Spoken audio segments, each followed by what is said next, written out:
Hey there, tonight we're exploring the gritty life of a Roman gladiator in 1st-century Pompeii. Forget the Hollywood glamour. The truth is these warriors were more akin to prized cattle than the revered heroes of legend. If these stories help you unwind, I'd love a quick like or subscribe, but only if they're genuinely working for you. I'm curious where in the world you're listening from, so drop your location and local time in the comments. It's amazing seeing our little community span the globe through these historical tales. Now make yourself cozy, maybe adjust your room temperature or get that cup of tea, and let's explore tonight's tale together. Your eyes flicker open to the sound of gruff voices and the clatter of wooden weapons, like a nightmare soundtrack, but this is real life in the 1st-century Pompeii.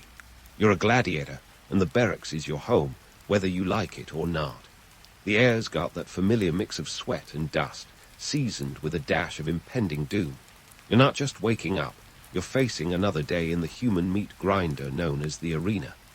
Now, before you jump into the romanticized image of a brawny warrior with a noble cause, let's toss that idea right out of the Colosseum. A gladiator's life wasn't all about glory and cheers. This was a business, and you were the product on the shelf. As you roll out of your straw-filled bunk, you hear the clanging of chains and the shuffling of feet. Your fellow gladiators are also starting their day, and each of them is a walking investment. Time to bulk up for the day's brutalities. Breakfast is waiting, and it's not just any meal, it's a strategic calorie bomb. You chow down on barley, beans, dried fruit, and maybe some boiled meat if you're lucky. This isn't about fine dining, it's about turning you into a fighting machine. The Roman diet was designed to pack on the pounds, giving you more flesh to absorb blows. It's the ancient equivalent of hitting the protein shakes, minus the Instagram selfies. As you eat, your mind drifts to the streets outside. Pompeii, with its bustling markets and vibrant houses, is alive with the hum of daily life. But let's not forget, it's also a society that's strangely comfortable with blood sports. To the average Pompeian, owning a gladiator is like having a top-tier racehorse or a shiny sports car in the garage. The richer your owner, the better your gear. A full set of armor could cost upwards of 3,000 sesterces. A small fortune considering a Roman soldier might earn about 900 sesterces a year. You, my friend, are walking bling. Of course, you're not wearing that shiny armor right now. Instead, you're in training gear, ready for the morning drills. It's a far cry from the polished spectacle the crowd will see later, but it's where the real work happens. Weapons practice is on the agenda.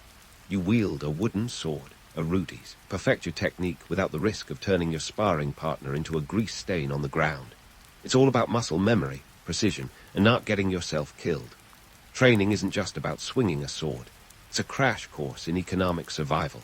Each move you make is a calculated investment in your future. Stay alive, keep winning, and maybe earn your freedom, or at least a few more years above ground. The Lannister, or trainer, watches like a hawk, because your success is his paycheck. He's like a grizzled coach, but with a vested interest in not seeing you die prematurely. After all, dead gladiators don't bring in the crowds or the cash. Speaking of cash, let's talk numbers.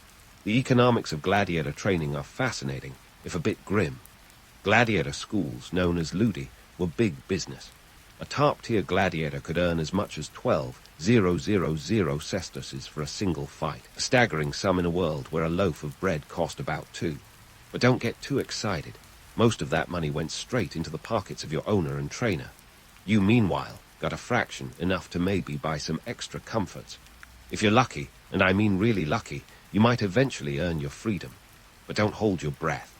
So, as you finish your breakfast and gear up for the day, remember this. Every move you make, every swing of the sword, is part of a complex dance of survival and profit. You're not just a gladiator. You're a cog in the grand machine of Roman entertainment, where life was cheap, but the spectacle was priceless. Welcome to another day in Pompeii, where the streets are lively, the stakes are high, and the line between hero and has-been is as thin as a blade's edge.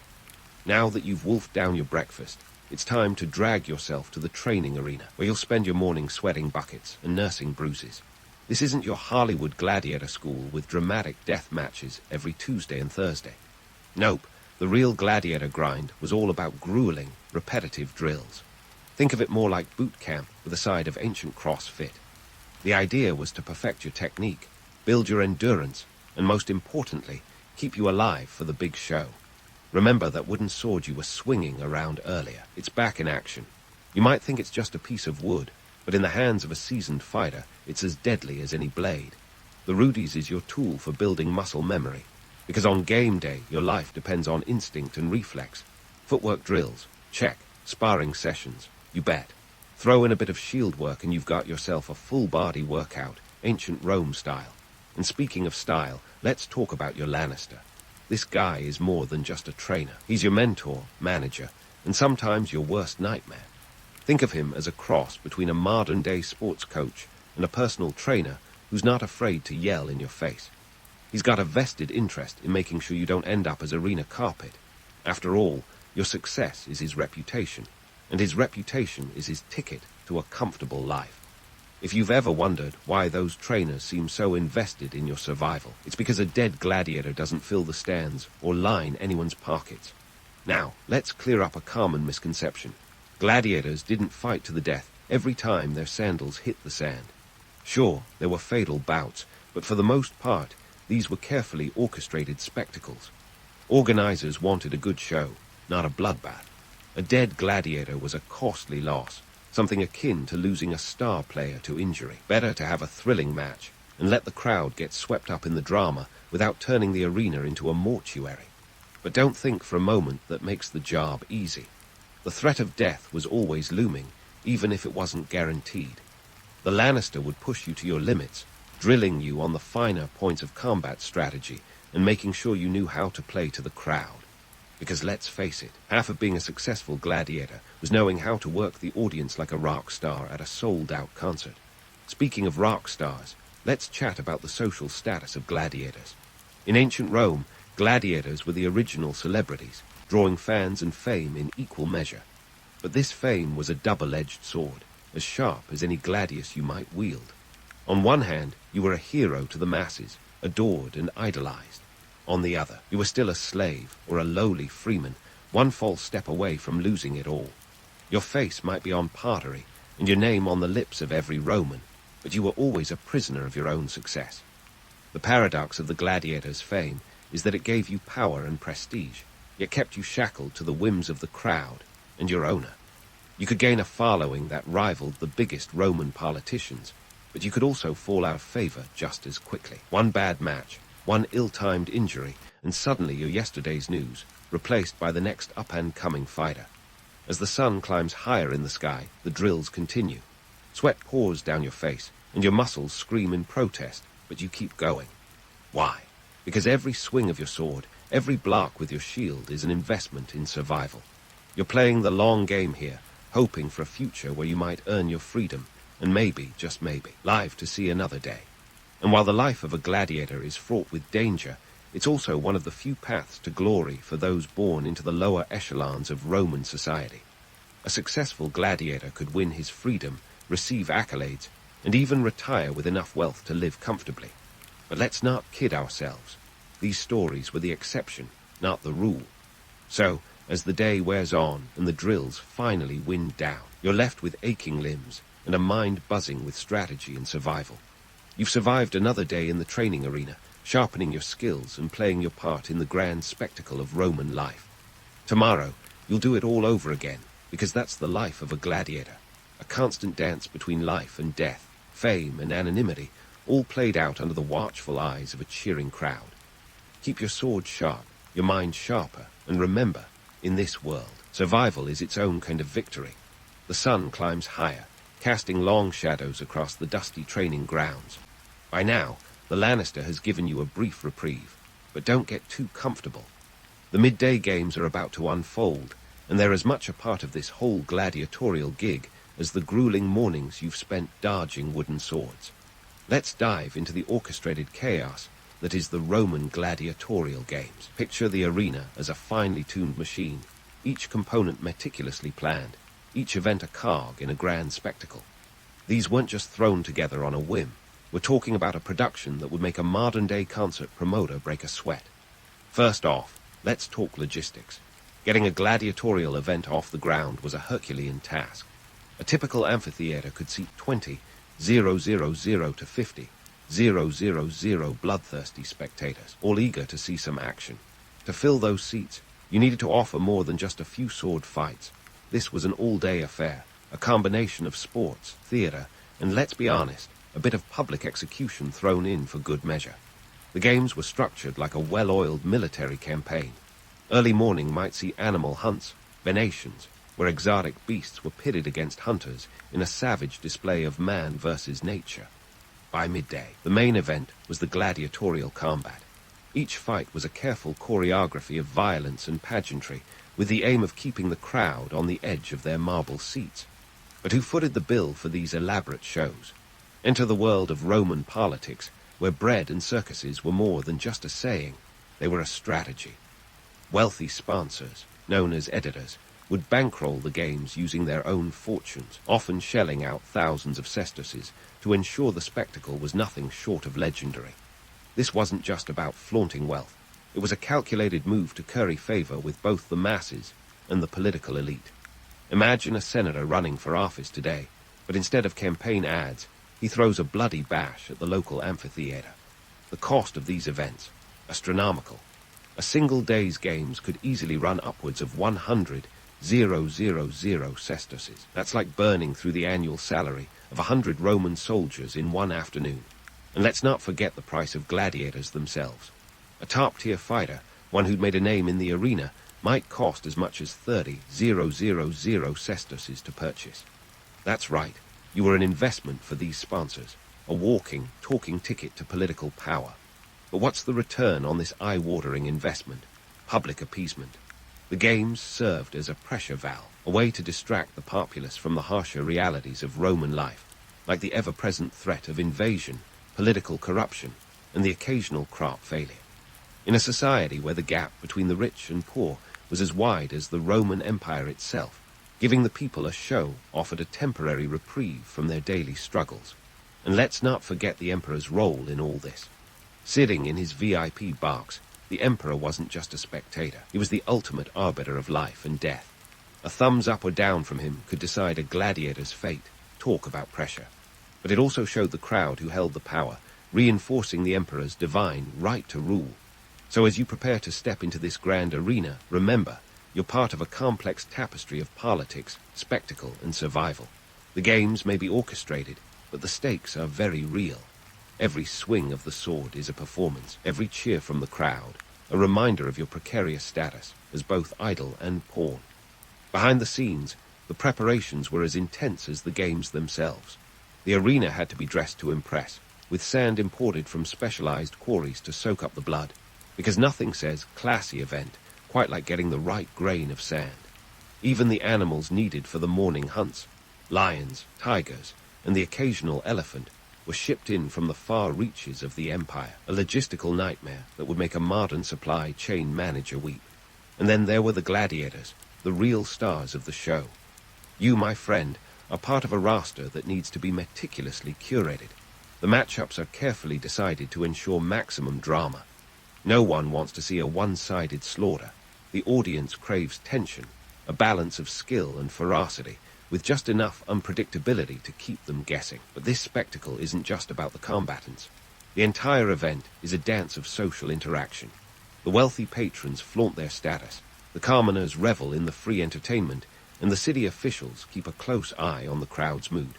It's a delicate balance of power and pleasure, where everyone has a role to play, from the lowliest ticket holder to the emperor himself. As the midday sun beats down on the arena, the crowd begins to fill the stands. The noise is a cacophony of anticipation, a feverish hum that builds as the first combatants take their places. You're about to step into the heart of it all, a player in a game that's as much about politics as it is about survival.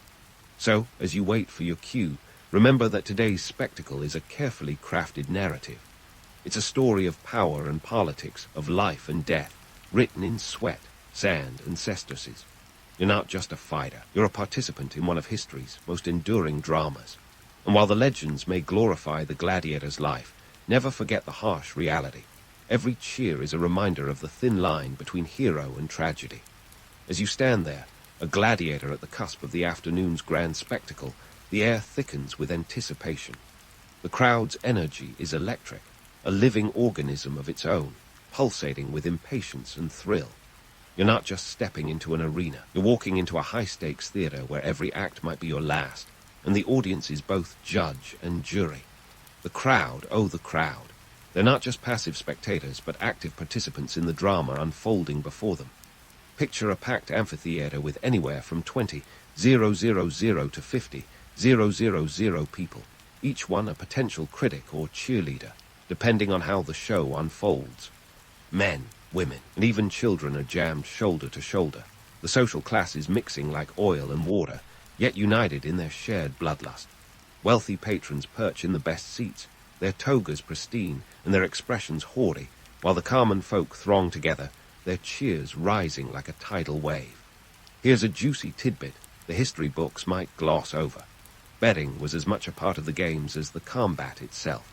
It was the ancient equivalent of a Las Vegas sports book, and everyone had a stake in the action. Bets were placed on everything from the outcome of matches to the survival of specific fighters. The odds could swing wildly, making the arena not just a battleground of flesh and steel, but also one of fortune and ruin. Wealth could be made or lost in the blink of an eye, and Roman citizens betted with the fervor of a modern-day stockbroker on a caffeine high. But hang on, let's debunk a little myth while we're here. The popular image of the emperor giving a thumbs up or down to decide a gladiator's fate is about as accurate as a toga party at a fraternity house. In reality, the gesture was more likely a closed fist or a flat palm, and the decision was often prearranged. The actual mechanics were nuanced, with various signals used to communicate the crowd's will. The emperor, while influential, was more of a figurehead in these moments, a puppet master in a show that spoke to the whims of the masses. As you prepare to enter the arena, the tension is palpable. You can feel it in the pit of your stomach, that mix of fear and adrenaline that tells you today could be your last. But here's the kicker.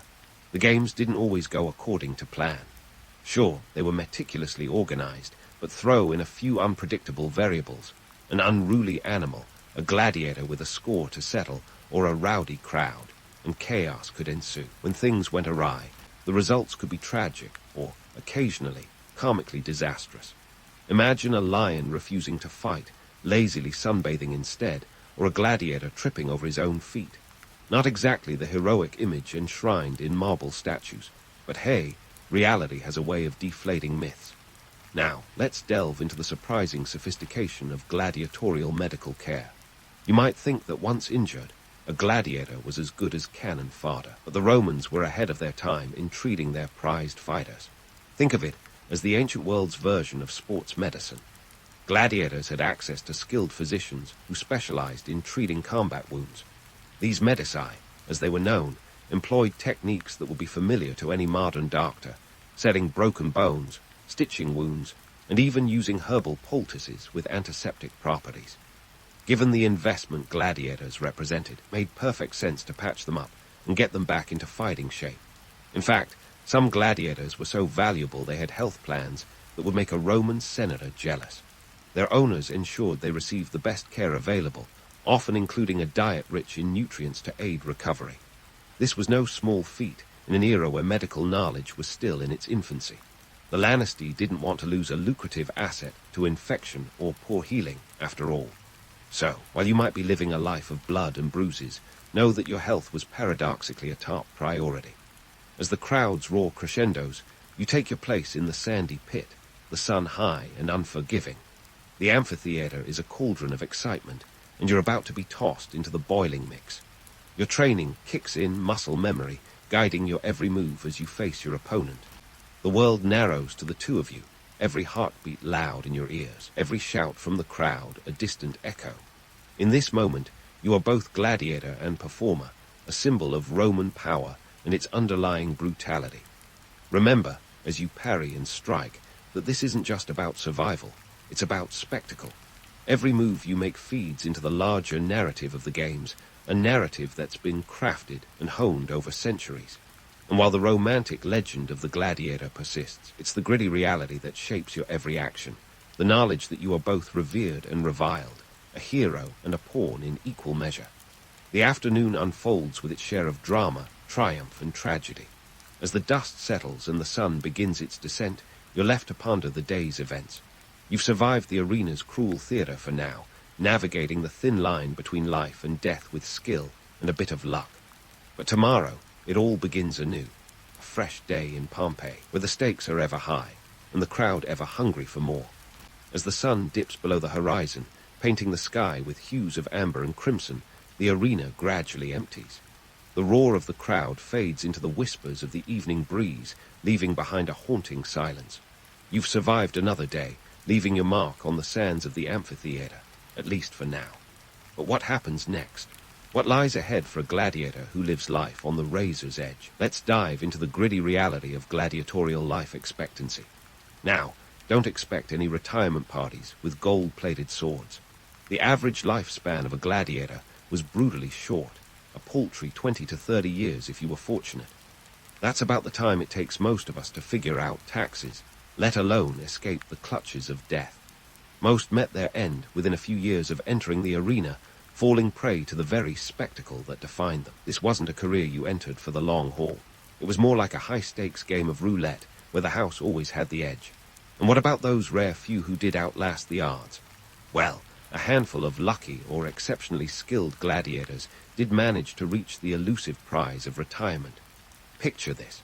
After a series of successful bouts, you might earn your freedom and retire with a Rudy's, a wooden sword symbolizing your liberation. But don't start planning your beachfront villa in Capri just yet. Even a freed gladiator faced a precarious future, often with minimal savings and no clear path to stability. The smart ones might open a gladiator school or become trainers, but let's be real. How many ex-gladiators can run a business? Now, if you did kick the bucket prematurely, what then? In death, some gladiators were commemorated with tombstones, inscriptions celebrating their prowess and victories. These memorials were more than just grave markers. They were the ancient equivalent of a Hall of Fame induction, a permanent reminder that you once thrilled the masses. Your epitaph might boast about the number of victories you'd racked up or your undefeated streak, serving as a posthumous pat on the back. It's not quite an Oscar, but hey, you take what you can get. But let's not gloss over the harsh truth. For every celebrated hero, countless others faded into obscurity, their bones buried with little fanfare in unmarked graves. The Roman Empire wasn't big on sentimentalism. It was a society that built its glory on conquest and spectacle, with little room for those who couldn't keep up.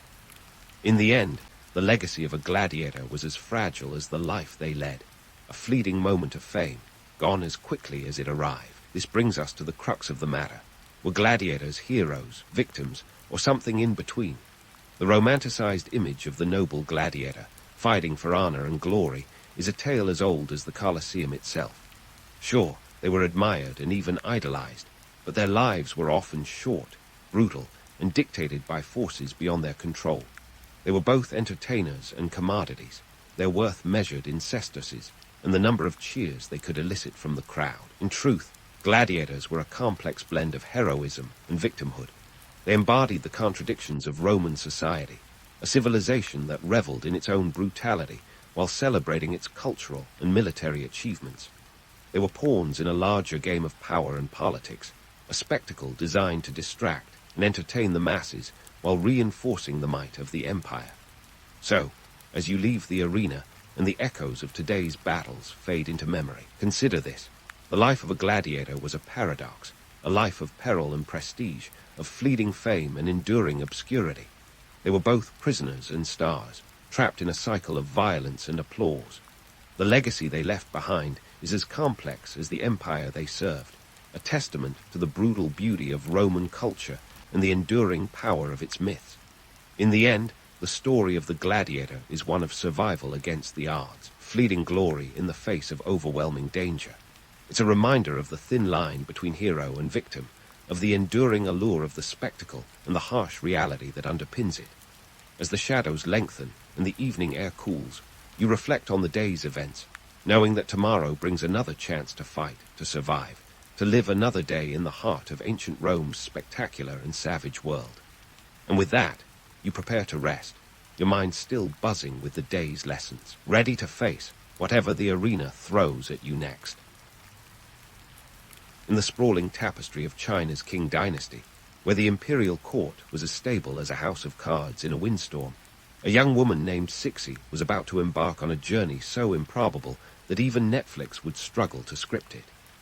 Born in 1835 to a Manchu family of relatively modest means, think minor nobility, not a Kardashian clan, Cixi was thrust into the opulent, yet treacherous, world of the Forbidden City at the tender age of 16. She was just one of many concubines to Emperor Xianfeng, a man whose hobbies included avoiding governance and acquiring concubines in equal measure. Now, the life of a concubine wasn't exactly a fairy tale. There were no glass slippers or fairy godmothers, just a lot of silk robes and the perpetual game of surviving palace politics, a world where one misstep could land you in the imperial doghouse, or worse, the imperial dungeon. Yet, Cixi had something most of her contemporaries lacked, a mind as sharp as a jade blade and the patience of a saint in a monastery. She quickly learned that the key to surviving, and potentially thriving, in this environment was akin to playing a never-ending game of chess, except the pieces were alive and very, very petty. The Emperor Xianfeng may have been the titular head of the empire, but Cixi saw the real power lay elsewhere. While she was still a concubine, she gave birth to Xianfeng's only son in 1856. This was a game-changer. By bearing the emperor's heir, she moved up the ladder faster than a social media influencer's follower count after a viral post. Suddenly, she was no longer just another face in the harem. She was the mother of the future emperor, and that, dear listeners, is a title that came with a considerable range of influence. When Xianfeng died in 1861, things got really interesting. His death created a power vacuum so vast you could drive a caravan of camels through it. Enter Cixi with her son, now Emperor Tongzhai, who was all of 5 years old. In a move that could only be described as Machiavellian with a touch of mama bear protectiveness, Cixi allied with Empress Dowager Xian, another of Xianfeng's consorts, to form a co-regency. This alliance was as unlikely as a cat and a dog forming a band, but it worked, at least for a while. To say the court was a hotbed of intrigue would be like saying the sun is a bit warm. The power dynamics were constantly shifting, with ministers and eunuchs playing their own complex games of loyalty and betrayal. But Cixi, with her astute political instincts, managed to stay several steps ahead. She understood the importance of perception and symbolism in governance. For instance, she conducted court sessions behind a silk screen, a move that was as practical as it was symbolic. She was the power behind the throne, quite literally. In a world where women were often relegated to the background, Cixi was not just breaking the glass ceiling. She was smashing it with a sledgehammer. She didn't just navigate the labyrinthine corridors of power. She reshaped them to her advantage. Her rise from low-ranking concubine to Empress Dowager was nothing short of astounding, and it all hinged on her ability to understand and manipulate the intricate social and political fabrics of the king court. The path to power wasn't just about clever alliances and strategic maneuvering, though those were important. It also involved navigating the cultural and economic upheavals of the time. The Qing dynasty was facing pressures from both external forces, the encroaching colonial powers of the West, and internal dissent, like the Taiping Rebellion. It was a bit like trying to keep a leaky boat afloat during a storm while someone is actively trying to drill more holes. Cixi's early years in power were marked by attempts to stabilize a nation in flux. She supported modernization efforts, albeit cautiously, recognizing the need to adapt without losing the empire's identity. Her reign saw the introduction of railroads and telegraphs, a big deal in a country where messages previously traveled at the speed of a galloping horse. Of course, not all her reforms were met with applause. Traditionalists were about as thrilled as a cat in a rainstorm, fearing that these changes would erode the very fabric of Chinese culture. In a time when many women were expected to be seen and not heard, Cixi was a voice that resonated through the halls of power. Her journey from a concubine to a regent wasn't just a personal triumph. It was a testament to her ability to thrive in and reshape a world that was often unforgiving and merciless. The young girl who had once entered the Forbidden City as little more than a pawn was now a queen in all but name, steering the future of an entire empire with a deftness that would make even the most skilled chess players envious. So, next time you hear someone talk about the timid, subservient roles women played in historical narratives, remember Cixi.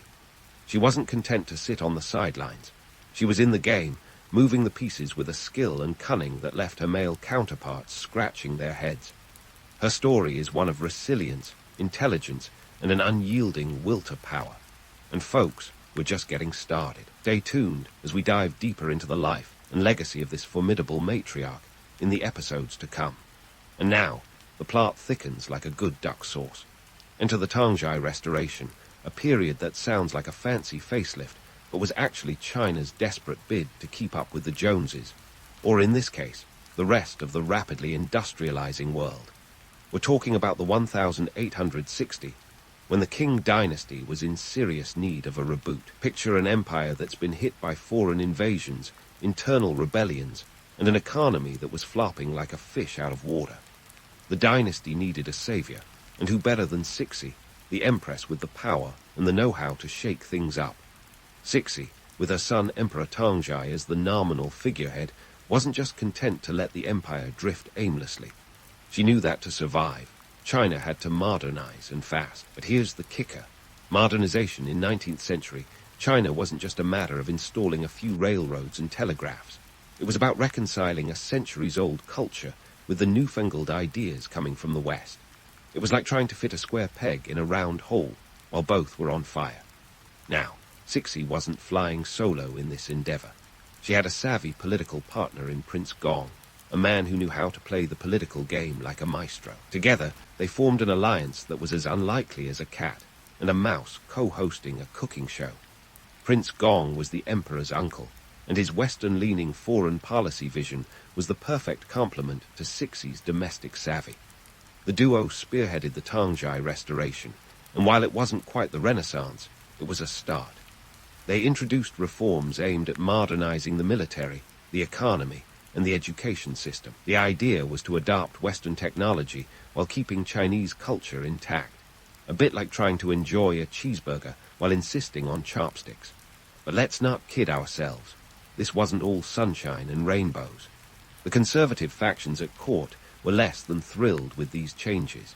They saw the reforms as a slippery slope to cultural erosion, like a traditional tea ceremony replaced by a Starbucks drive-thru. Tension between reformers and traditionalists was palpable, and Cixi found herself walking a tightrope as she tried to balance progress with preservation. One of the key areas of reform was the military. The Qing dynasty's soldiers were still wielding swords when their Western counterparts were sporting shiny new rifles. To remedy this, Cixi supported the establishment of modern arsenals and shipyards. The Fuzhou Navy Yard, built in 1866, was a testament to these efforts. It was a colossal investment, costing over 4 million taels of silver. That's like $1 billion in modern currency, give or take. Yet, despite these efforts, the Chinese military was still a couple of steps behind Western standards, proving that you can't teach an old dog new tricks overnight. Education was another arena where Cixi and Prince Gong tried to push the envelope. They established the Tongwenguan, a language school aimed at training Chinese officials in foreign languages and Western sciences.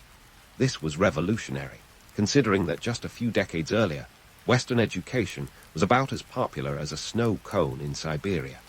But as you might guess, this two-faced resistance from traditionalists who were convinced that these new ideas would corrupt young minds faster than you can say Confucianism.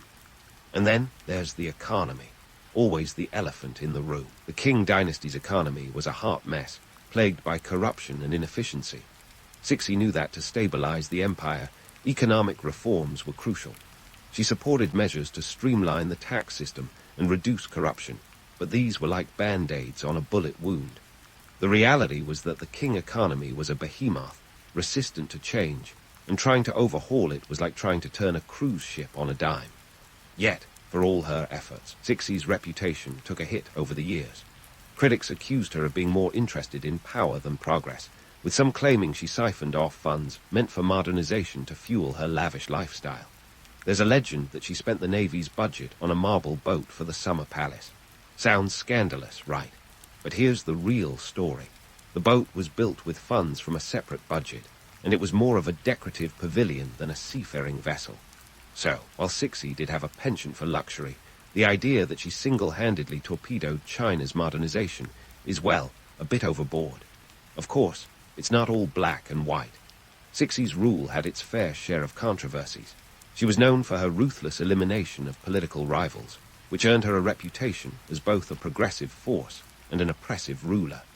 She was like a political chameleon, adapting to survive in the cutthroat world of king politics. Her ability to maneuver through the labyrinth of court intrigue was nothing short of legendary, but it also left her open to accusations of manipulation and tyranny. As we delve deeper into Cixi's legacy, it's crucial to remember that history is rarely as simple as heroes versus villains. Cixi was a complex figure, a woman who wielded immense power in a male-dominated world. Her story is one of contradictions, a blend of ambition and altruism, tradition and transformation. She was both a product of her time and a force of change, and her impact on China is still a topic of debate among historians today. So, was Cixi a visionary leader or a self-serving despot? Perhaps she was a bit of both. What we do know is that her role in the Tangjai restoration was pivotal, and her influence on China's trajectory was undeniable. As we continue to explore her legacy, we'll see how she navigated the tumultuous waters of late king politics, steering the empire through both triumphs and tribulations. Buckle up, because this historical journey is just getting started, and there's plenty more drama to unfold in the saga of China's formidable matriarch. As the dust settled from the Tangjai restoration, Cixi found herself still very much at the helm of a ship, weathering some seriously choppy waters. The Qing dynasty was like a grand old theatre, with Cixi as its star performer, improvising her way through a never-ending series of political dramas. But the spotlight was about to get a lot harsher, thanks to foreign powers eager to carve up China like a Thanksgiving turkey. Enter the Sino-French War of 1884-1885, a conflict that was less about military glory and more about a geopolitical game of tug-of-war. Picture the scene. France, fresh off its colonial shopping spree in Southeast Asia, wanted to add Vietnam to its cart. Problem was, the Qing dynasty considered Vietnam a vassal state, which made the French ambitions a bit like trying to nab your neighbor's garden gnome while they're still watching. The resulting clash was set against a backdrop of simmering tensions and simmering resentment, a classic recipe for international conflict. Now, Cixi wasn't exactly thrilled about the prospect of another war. After all, the Qing military was still nursing a hangover from the opium-infused beatdown by the British a few decades earlier. The Chinese Navy, despite its shiny new arsenals, was about as ready for war as a puppy in a thunderstorm. But diplomacy wasn't exactly an option either, as the French were determined to flex their muscles. So, with a reluctant nod, Cixi found herself steering the empire into battle. The war itself was a series of clashes that often felt more like a chess match than a battlefield brawl.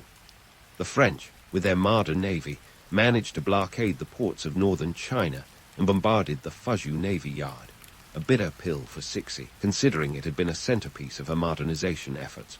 The Qing forces, despite their outdated strategies, managed to hold their ground in some areas, but the writing was on the wall. The conflict ultimately ended in a stalemate, with both sides agreeing to an uneasy peace that left Vietnam under French control and China's nose slightly out of joint. Cixi's handling of the Sino-French War was, to put it mildly, a mixed bag. On one hand, she showed a willingness to stand up to foreign aggression, a move that earned her a bit of street cred in the eyes of her contemporaries. On the other hand, the war exposed the limitations of her modernization efforts and highlighted the precarious position of the Qing dynasty in the face of Western imperialism. It was like trying to fight a wildfire with a garden hose, impressive in its audacity, but unlikely to succeed without a serious rethink. Fast forward a few years, and the Qing dynasty was once again in the hot seat, this time courtesy of the Boxer Rebellion. The late 19th century was a period of intense nationalistic fervor, with secret societies popping up like mushrooms after a rainstorm. The Boxers, as they were known, were a ragtag bunch of martial arts enthusiasts and anti-foreigner zealots, convinced they could rid China of foreign influence with a mix of fists and magic spells. Spoiler, magic doesn't hold up well against bullets. By 1899, the Boxer Rebellion had grown from a local annoyance to a full-blown crisis. Foreign powers, tired of having their consulates torched and their missionaries harassed, demanded action. Cixi, ever the political chameleon, initially played her cards close to her chest.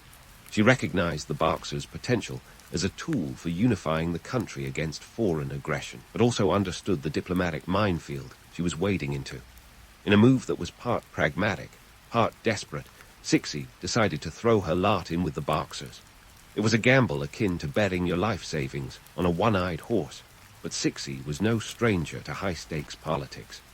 As the rebellion escalated, she declared war on the foreign powers, a decision that would have consequences as explosive as a fireworks factory in July. The Boxer rebellion quickly spiraled into chaos, with the Eight-Nation Alliance, comprising the likes of Britain, France, Japan, and the United States, launching a military intervention. The foreign forces, equipped with the latest weaponry, cut through the Boxer defenses like a hot knife through butter. The King troops, caught in a whirlwind of outdated tactics and low morale, were about as effective as a paper umbrella in a monsoon. The siege of the foreign legations in Beijing became the focal point of the conflict, a dramatic standoff that saw diplomats and soldiers barricading themselves against waves of Boxer and King attacks. It was a tense, claustrophobic affair, with the besieged forces holding out for 55 days before a relief expedition broke through. The defeat was a bitter blow for Cixi, whose strategy had backfired spectacularly. In the aftermath of the Boxer debacle, Cixi found herself in a precarious position. The foreign powers, eager to exact their pound of flesh, imposed the Boxer Protocol in 1901, a treaty that forced China to pay massive reparations, 450 million taels of silver, to be precise, which was like handing over a treasure chest the size of a small mountain. The indemnity was a financial chokehold that would burden the King treasury for decades. Despite the humiliating defeat, Cixi wasn't one to sit idly by and lick her wounds. She embarked on a series of reforms aimed at dragging the Qing dynasty into the 20th century, a last-ditch effort to salvage what was left of the empire. Think of it as a Hail Mary pass in the final seconds of the game. These reforms, known as the New Policies, focused on modernizing the education system, military and government structure. It was a radical shift, and one that showed Cixi's willingness to adapt, even when the chips were down. As we dig deeper into Cixi's story, it's clear that her legacy is as complex as it is contentious. She was a ruler who navigated the treacherous waters of King politics with a deftness that was both admirable and ruthless. Her decisions during the Sino-French War and Boxer Rebellion were fraught with controversy, yet they underscore the immense challenges she faced in a world that was rapidly changing. Cixi's story is far from over, and as we continue our journey through her life, we'll uncover the fascinating intricacies of a woman who defied expectations, challenged convention, and left an indelible mark on China's history. As Cixi stepped into the twilight of her reign, the stage was set for one of her most ambitious and controversial projects, the Summer Palace. This wasn't just any summer hangout. It was a sprawling testament to Cixi's vision, a place where grandeur met serenity amidst the chaos of a crumbling dynasty. But like any grand venture, it came with its share of drama, debates, and of course, a hefty price tag. Let's start with the basics. The Summer Palace, or Yehaiyuan, sprawled over some 700 acres of Beijing real estate, was initially constructed during the reign of Emperor Qianlong in the 18th century. It had taken quite a beating during the Second Opium War, when Anglo-French forces gave it the torch treatment, leaving it in ruins. Cixi, never one to shy away from a challenge, decided it was time for a makeover of epic proportions. By the time the dust settled, the renovation bill for the Summer Palace had ballooned to an eye-watering 30 million taels of silver. To put that in perspective, it was enough silver to make a life-size statue of every celebrity chef on TV today. This wasn't just about restoring a palace. It was about making a statement. Cixi envisioned the Summer Palace as a symbol of imperial dignity, a place where the power and prestige of the Qing dynasty could shine through the cracks of its increasingly fragile facade. But hold your horses, or in this case, your dragon boats, because this is where the plot thickens. Critics, both then and now, have pointed fingers, accusing Cixi of extravagance at the expense of the state's coffers. The most notorious accusation, that she diverted funds meant for the Navy to bankroll her pet project. Imagine the scandal. a naval budget spent on koi ponds and rock gardens, while maritime defense was left floundering like a fish out of water. Ah, the infamous Navy funds myth. It's a tale as juicy as a tabloid headline. But here's the kicker. It's mostly smoke and mirrors. While it's true that fiscal juggling was part of Cixi's repertoire, the actual economic constraints she faced were more layered than a millefeuille. The King Treasury was a patchwork purse of earmarked funds, and siphoning from one pocket to pay another wasn't as simple as it sounds. Sure, there were financial shenanigans, but blaming the summer palace for a naval flop is a bit like blaming the dessert for your entire meal's calories. In reality, the Qing dynasty's financial woes were more systemic. The economy was a relic of a bygone era, struggling to keep pace with the demands of modernization and the pressures of foreign indemnities, like those imposed after the Boxer Rebellion.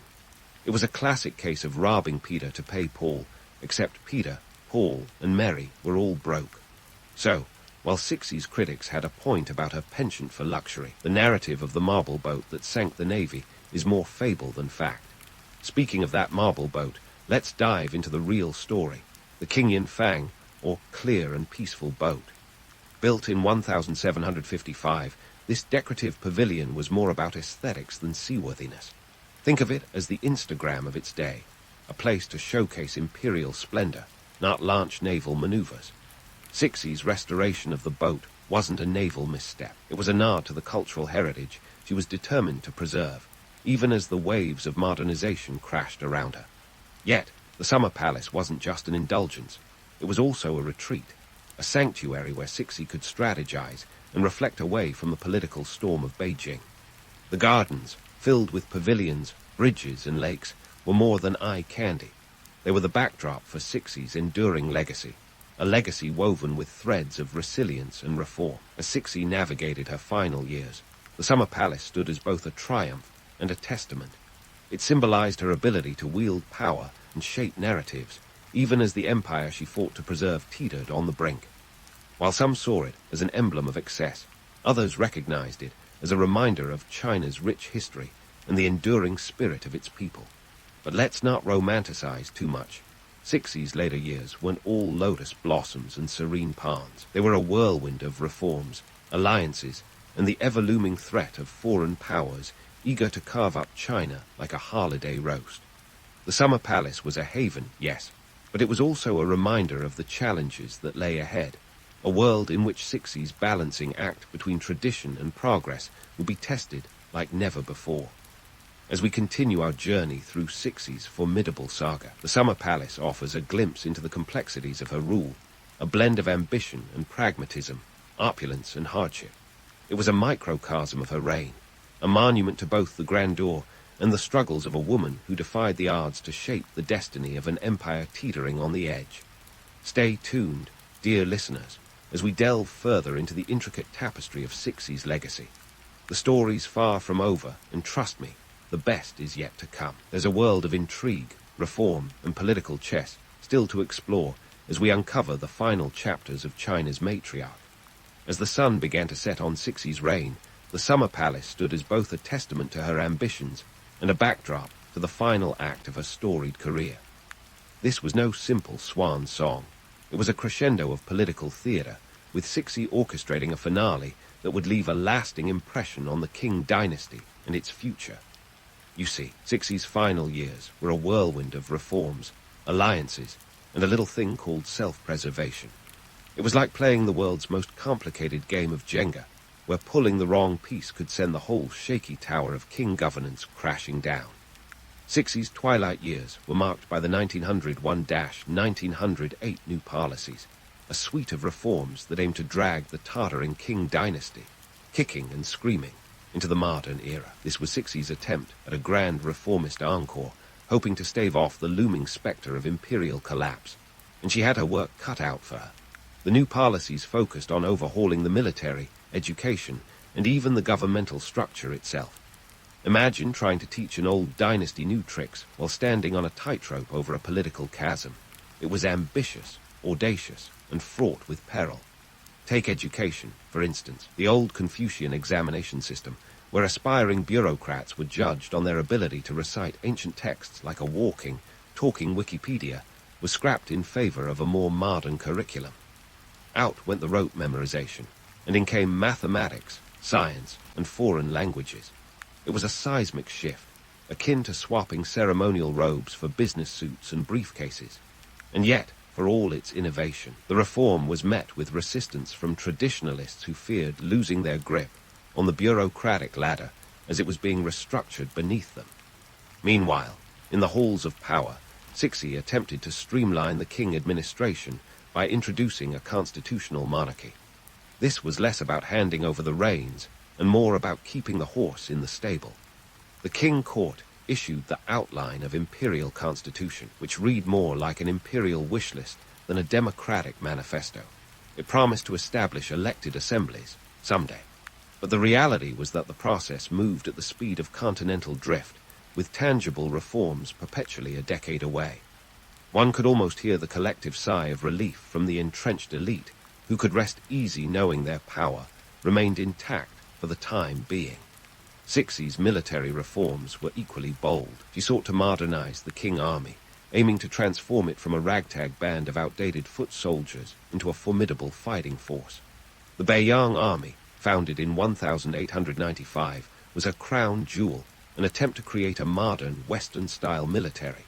It was a step in the right direction, yet the challenges were immense. Equipment was scarce, training was inconsistent, and funding was as elusive as a mirage in the desert. Still, Cixi's efforts did lay the groundwork for future military leaders, like the eventual warlord Yuan Shikai, who would play a pivotal role in the early 20th century. The irony of Cixi's late-life reform spree was not lost on her critics. After years of being painted as a conservative roadblock to progress, she now found herself in the unlikely role of reformist. It was a bit like watching a lifelong Luddite embrace the latest tech gadget. Unexpected, intriguing, but perhaps a tad too late. The Qing dynasty, burdened by decades of internal strife and external pressure, was a patient in critical condition, and Cixi's reforms were more like a last-ditch CPR attempt than a guaranteed cure. As Cixi navigated these turbulent waters, she continued to wield her political acumen with the dexterity of a seasoned chess master. Her ability to balance tradition with the necessity of modernity was a testament to her cunning, yet it was also a reminder of the precariousness of her position. The Qing dynasty was like a beautifully ornate vase perched on a wobbly pedestal, elegant yet vulnerable, a symbol of grandeur on the brink of irrelevance. Cixi's death in 1908, at the age of 72, marked the end of an era. Her passing was shrouded in intrigue, with rumors swirling about the suspicious timing of the Guangxu emperor's death just a day earlier. Conspiracy theories abound, suggesting Cixi orchestrated his demise to ensure a smooth succession. Whether true or not, it was a fittingly dramatic end to a life marked by political maneuvering and intrigue. With Cixi gone, the Qing dynasty was left in the hands of a toddler, Puyi, the last emperor of China. This was less a succession plan, and more a Hail Mary pass into the end zone of history. The empire, already teetering on the edge, found itself in freefall. The 1911 revolution was the final nail in the coffin, ending over 2,000 years of imperial rule and ushering in the era of the Republic of China. So, what are we to make of Cixi's legacy? Was she the villainous dragon lady of popular myth, or a shrewd stateswoman navigating a minefield of challenges? The truth, as always, lies somewhere in between. Cixi was a complex figure, a woman who wielded power with both grace and ruthlessness. She was a visionary who embraced reform when necessary, yet she was also a pragmatist who understood the importance of maintaining her grip on the reins of power. In assessing Cixi's impact, one must consider the broader context of her reign.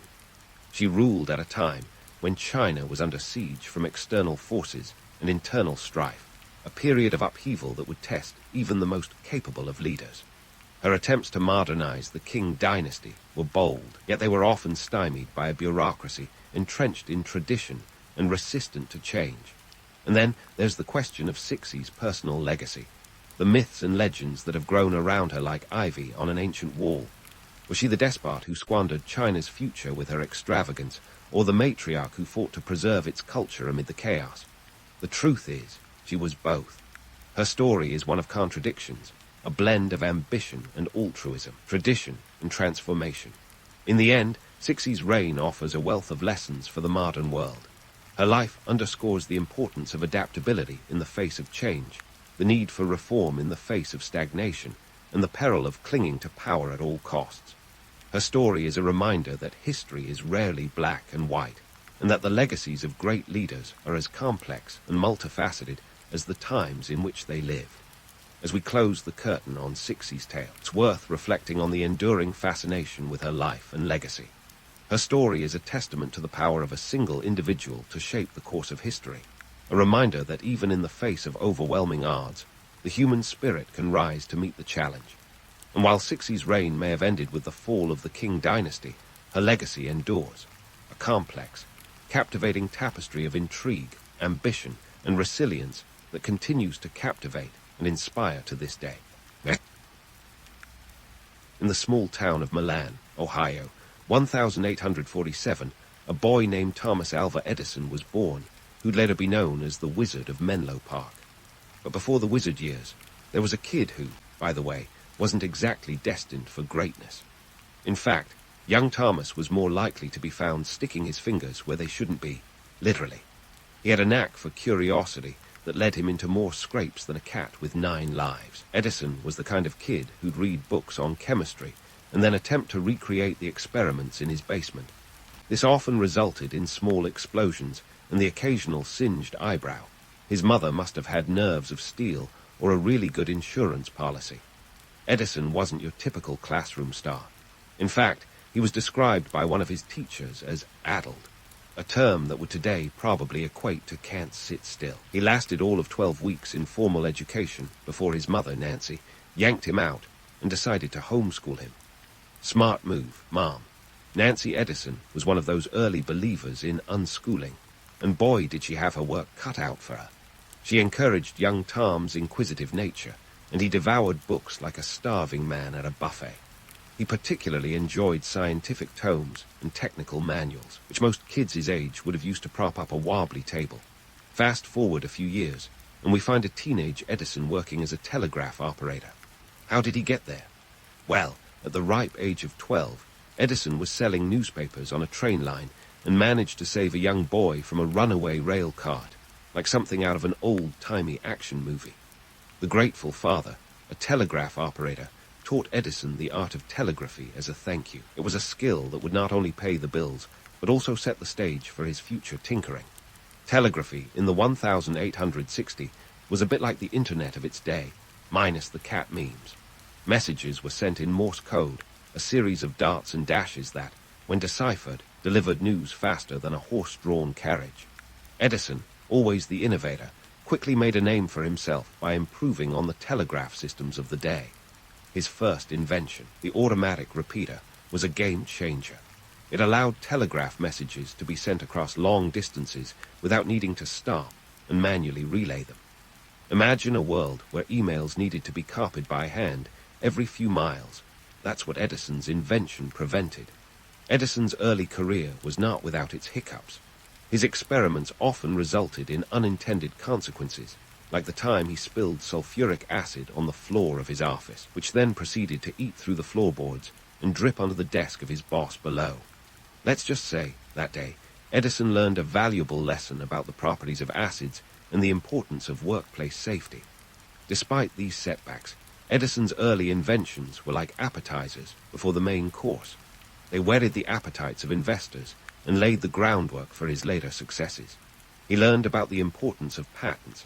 Edison would go on to hold over 1,000 of them, and the necessity of protecting his ideas in a world where a good invention could be snatched up quicker than you can say intellectual property theft.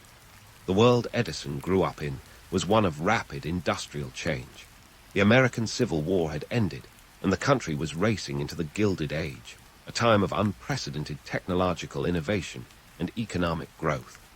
The telegraph industry was booming, railroads were stitching the country together, and the young United States was becoming a hotbed for industrialists and inventors.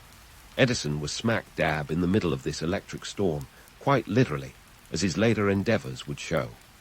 Edison's early life was a testament to the impact of a supportive family, an insatiable curiosity, and a few strokes of good luck, or perhaps destiny, if you're into that sort of thing. His mother's faith in his abilities, his chance encounter with a runaway rail cart, and his early exposure to the telegraph industry all combined to set him on a path that would change the world. The young boy who was once considered addled would grow up to illuminate the world, not just with his inventions, but with the sheer force of his relentless pursuit of innovation. And all of this from the kid who couldn't be contained by classroom walls. Would Edison have been as successful without his early misadventures? Perhaps, but it's those very misadventures that taught him practical lessons in adaptability, problem-solving, and the occasional necessity of replacing floorboards. The automatic repeater was just the start for Edison, a hint at his potential to revolutionize the world. And while the automatic repeater might not get as much press as the phonograph or the light bulb, it was a crucial step in his journey. It demonstrated that Edison was not just a dreamer, but a doer, someone who could take an idea and transform it into something that worked, an essential trait for any inventor worth their salt. In the end, Edison's early years were a chaotic mix of curiosity, resilience, and a touch of madness. They were the prologue to a life of innovation and invention, a reminder that sometimes the kids who color outside the lines end up painting the whole picture. And in Edison's case, that picture would soon include a world lit by electric light and filled with sound. But for now, in this early chapter of his life, Edison was still just a young man with a head full of ideas and the determination to see them through, no matter how many floors he burned through along the way.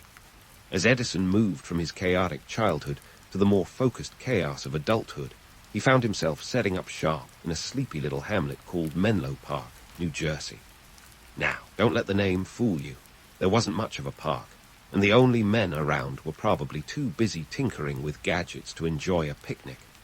This place was ground zero for Edison's inventive escapades, and it was here that he would transform from a mere inventor to a full-blown celebrity. In 1876, Edison established what he called an invention factory at Menlo Park, but calling it a factory is a bit like calling a racetrack a parking lot. This was the first industrial research lab of its kind, a nexus of innovation where ideas were not just born but mass-produced. Edison brought in a crew of around 20 muckers, as he called them, to assist in his experiments. These were no mere sidekicks. They were bright minds, often experts in their own right, who helped translate Edison's fevered dreams into reality. So much for the myth of the lone genius.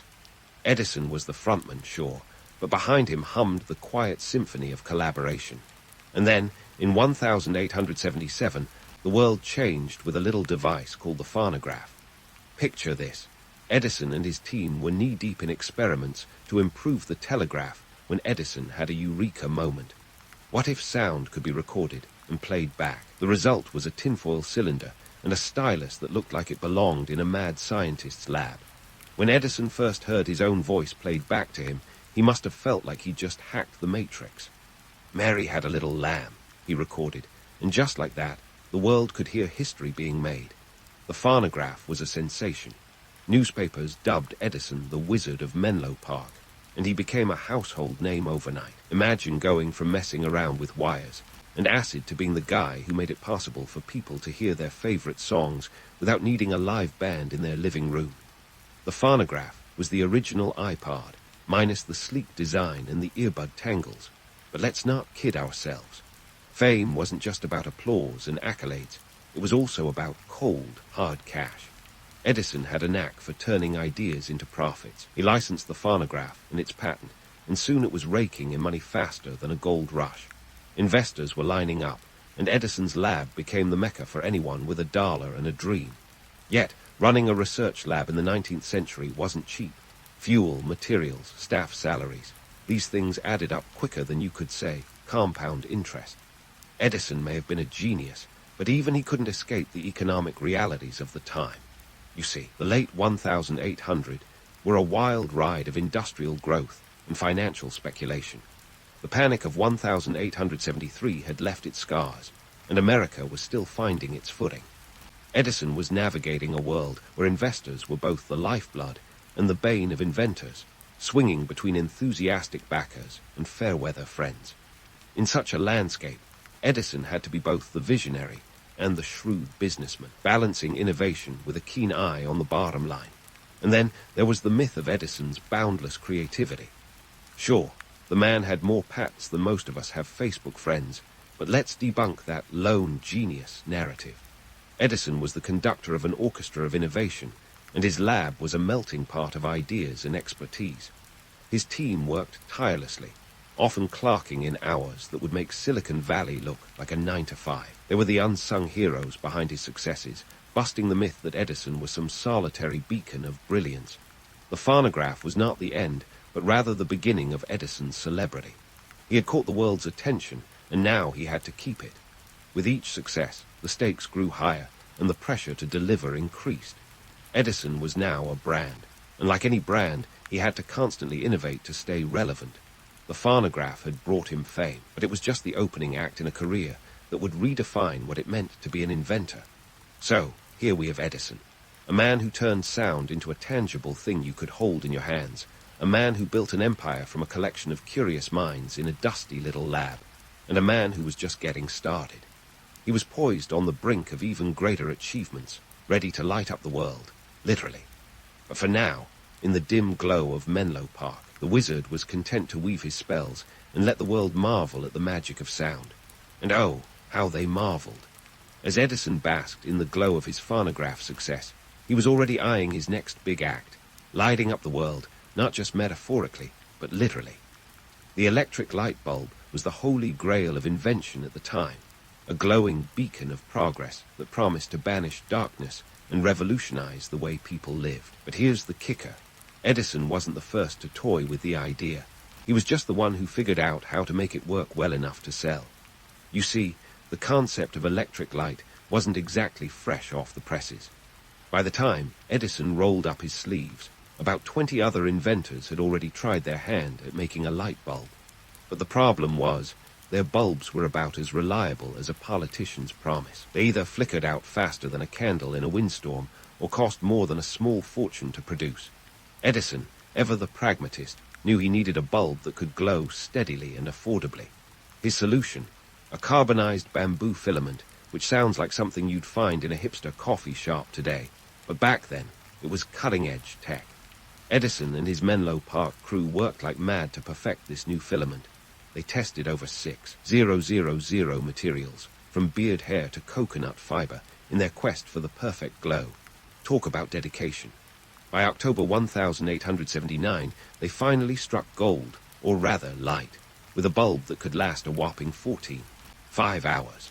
Not exactly eternal, but compared to the competition, it was a marathon runner.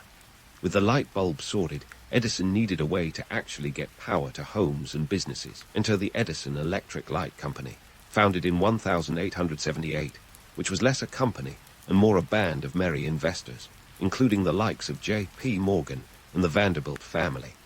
You know, the kind of people who could buy a small country just for kicks. These were the folks bankrolling Edison's vision, and they expected big returns. Edison didn't just want to light up a room. He wanted to electrify entire cities. In 1882, he flipped the switch on the Pearl Street station in New York City, considered the world's first central power plant. It powered 59 customers in lower Manhattan, including the New York Times, which was probably thrilled to write about something other than gas lamps for a change. But even the great Edison couldn't escape the harsh realities of business. The cost of wiring a single house was around $85, a pretty penny when you consider the average worker earned less than $500 a year. This brings us to the notorious war of currents. On one side, Edison, championing direct current DC, and on the other, Nikola Tesla and George Westinghouse, betting the farm on alternating current, AC. Now, DC was Edison's baby, and he wasn't about to let it go without a fight. But DC had a range issue. It was like trying to power a city with a really long extension cord. AC, on the other hand, could travel over long distances without losing juice, thanks to Tesla's brilliant designs. But Edison, ever the showman, wasn't about to let facts get in the way of a good story. Edison launched a smear campaign against AC, claiming it was dangerous. He even went as far as to electrocute animals, including an elephant, to prove his point, a move that was as morally questionable as it was dramatic. Yet the irony was thicker than a London fog, because while Edison was busy vilifying AC, His lab was knee-deep in perfecting the electric chair, powered by, you guessed it, alternating current. Despite the theatrics, AC eventually won the current war. Westinghouse and Tesla's system powered the 1893 World's Fair in Chicago and the Niagara Falls Power Project, proving that AC was not only viable but superior for long-distance power transmission. Edison was left holding the DC bag, but he didn't exactly go home empty-handed. His work laid the foundation for the modern electric utility industry and ultimately paved the way for General Electric, which formed when Edison Electric Light Company merged with its rival, Thomas Houston Electric Company, in 1892. But let's not pretend Edison was some lone hero lighting up the world single-handedly. His success was built on a mountain of collaboration and a network of investors who saw dollar signs in his eyes.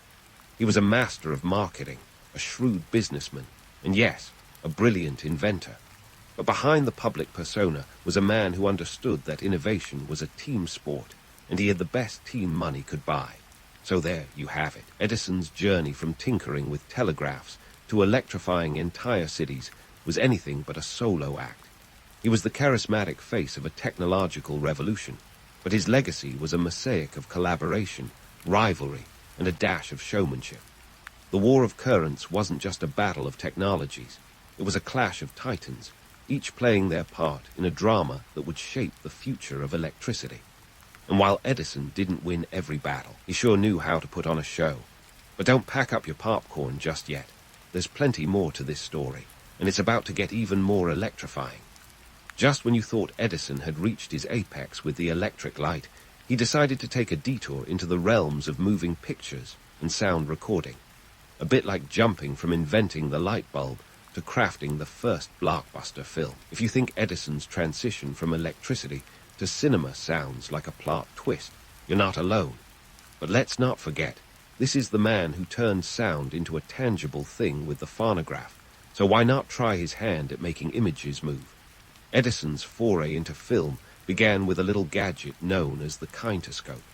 Patented in 1891, it was a boxy contraption that allowed a single viewer to peek through a peephole and watch a short loop of moving images. It was basically the Netflix of its day, minus the binge-watching and monthly fee. The kinetoscope wasn't exactly portable, and it certainly didn't allow for a group movie night, but it was groundbreaking.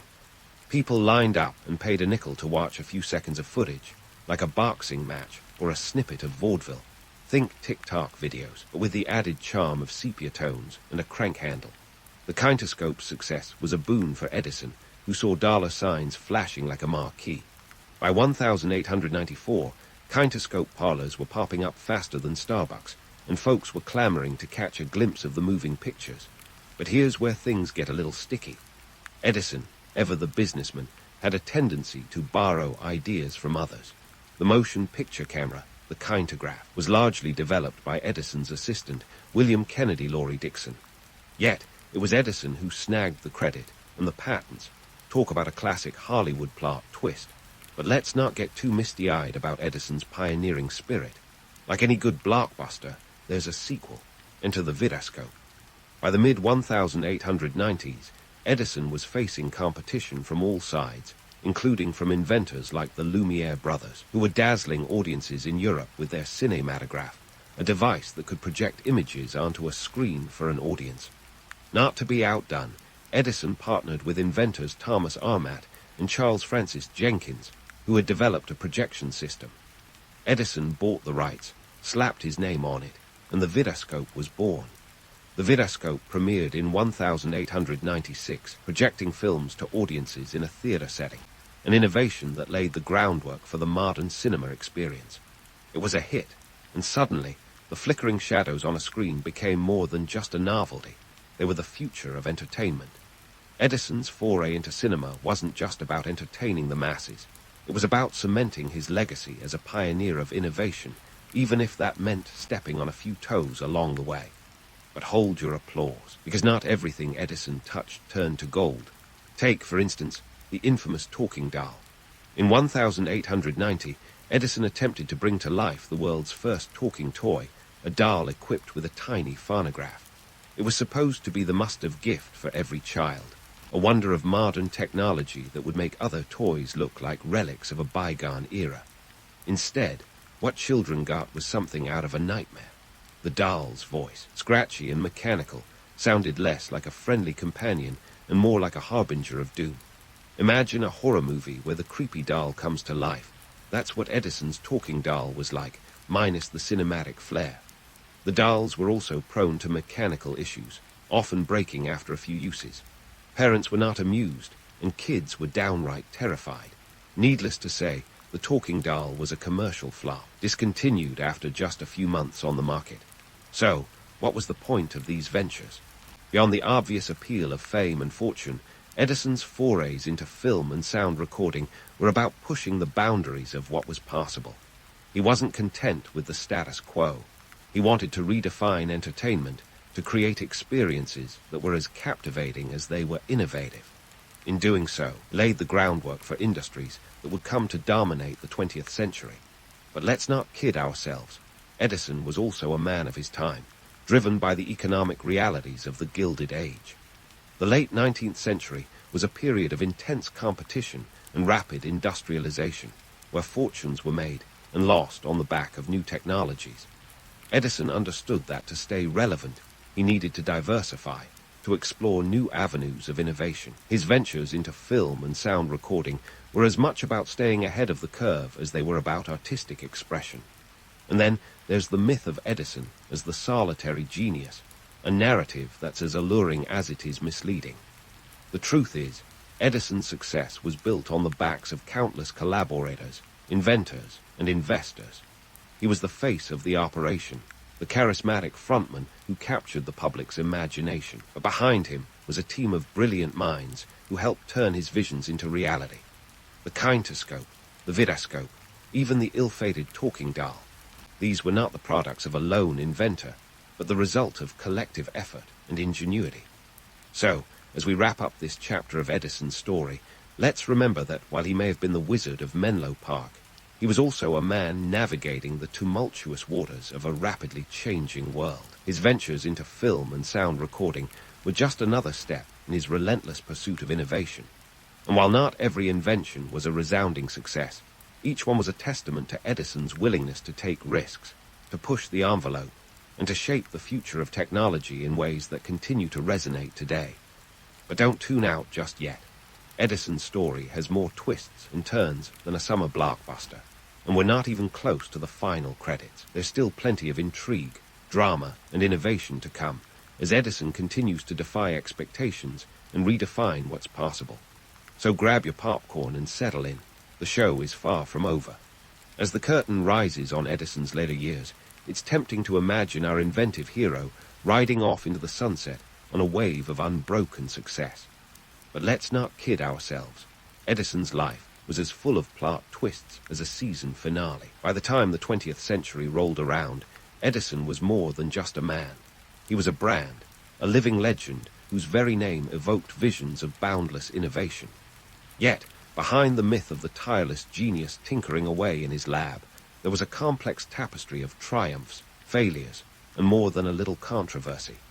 Edison spent his later years in West Orange, New Jersey, where he built a sprawling laboratory complex that made Menlo Park look like a backyard shed. This was Edison's new kingdom, a testament to his enduring ambition. Here, he continued to churn out inventions, albeit with mixed results. By now, he was more of an overseer than a hands-on inventor, delegating much of the grunt work to his team. But let's not forget, while Edison held 93 patents, not everyone was a golden ticket. Some were more like fool's gold, glimmering with promise, but ultimately falling flat. Take, for example, Edison's flirtation with mining. In the late 1890s, he threw his hat into the iron ore ring, determined to revolutionize the industry with a magnetic ore separator. It was a bold move, albeit one that cost him a cool $2 million, a staggering sum at the time, roughly equivalent to $60 million today. Unfortunately, the venture was about as successful as a lead balloon. Edison's separator couldn't keep up with the competition, and he eventually abandoned the project, proving that not every Edison idea was destined to light up the world. But let's not write Edison off just yet. In his twilight years, he turned his attention to a more practical pursuit, the alkaline storage battery. Now, before you nod off at the mere mention of batteries, consider this. Edison's work laid the groundwork for the batteries that power our modern gadgets, from smartphones to electric cars. His batteries were used in early electric vehicles, which, believe it or not, were all the rage in the early 1900s. In 1900, 28% of the cars produced in the U.S. were electric. But the gasoline engine, like a villain in a bad horror movie, just wouldn't stay dead, and electric cars took a backseat until their recent resurgence. Edison's later years also saw him rubbing elbows with some of the era's biggest names. He was pals with Henry Ford, the automobile tycoon, and the two even went on camping trips together, along with naturalist John Burroughs and tire magnate Harvey Firestone. Imagine that. Some of the most powerful men of the age, roasting marshmallows and swapping stories by the campfire. It's a charming image, but it also underscores how deeply embedded Edison was in the fabric of American innovation. But let's not sugarcoat it. Edison's later years weren't all campfire songs and s'mores. The Wizard of Menlo Park had become something of a double-edged sword, both admired and criticized. On one hand, he was hailed as a pioneer, a symbol of human ingenuity. On the other, he was criticized for his ruthless business practices and his penchant for taking credit where it might not have been entirely due. The story of Edison's assistant, Nikola Tesla, is a prime example. The Serbian inventor, who once worked for Edison, eventually became one of his biggest rivals during the War of Currents. The two had a famously contentious relationship, with Edison allegedly reneging on a promised bonus for Tesla's work. It's a story that's as juicy as any tabloid headline, and one that reminds us that innovation often comes with a side of drama. As Edison aged, the world around him continued to change at a breakneck pace. By the 1920s, America was roaring into the modern age, with jazz, flappers, and a booming economy. Edison, now in his 70s, was still tinkering away, but the world had moved on. New inventors, new technologies, and new challenges were emerging. Yet Edison's legacy was undeniable. His inventions had reshaped industries, altered the course of history, and paved the way for the technological marvels we take for granted today. But let's not forget the man behind the myth. Edison was a product of his time, a time of rapid change, cutthroat competition, and boundless opportunity. He was a master of reinvention, constantly adapting to the shifting tides of industry and technology. His story is a testament to the power of persistence, the importance of collaboration, and the inevitability of failure along the road to success. Edison wasn't perfect, not by a long shot, but his life was a reminder that innovation is as much about grit as it is about genius. Edison passed away in 1931 at the ripe age of 84. In his honor, people across America dimmed their lights, a fitting tribute to the man who had illuminated the world. His death marked the end of an era, but his legacy lives on, not just in the gadgets and gizmos he helped create, but in the very way we think about invention and progress. Edison's story is both a cautionary tale and an inspiring saga, a reminder that while the path of the inventor is fraught with pitfalls, it also holds the promise of changing the world. So, as we bid farewell to Thomas Edison, let's remember him not just as the Wizard of Menlo Park, but as a complex, flawed, and fascinating figure whose life continues to spark our imaginations. Edison's story is a mirror reflecting both the romance and the reality of human innovation, a story that's as relevant today as it was in his time. And while Edison's lights may have dimmed, the spirit of curiosity and creativity he embodied continues to blaze brightly, lighting the way for future generations of dreamers, doers, and disruptors. If there was ever a time when ancient Rome was all about blood, sweat, and a hefty sprinkle of theatrical flair, it was during the age of the gladiators. And no gladiator's tale is more gripping or more misrepresented than that of Spartacus. But before we dive into the man himself, let's unfold the backdrop of his epic saga, a society that made Netflix binge-watching look like a knitting circle. We're talking gladiator games, the ultimate crowd pleasers that made the Roman populace foam at the mouth with excitement. You see, for the Romans, it wasn't just about watching a good fight. It was about reminding everyone who ruled the roost. The games weren't just entertainment. They were a tool of political power and social control. They told everyone, hey, look what happens when you mess with Rome.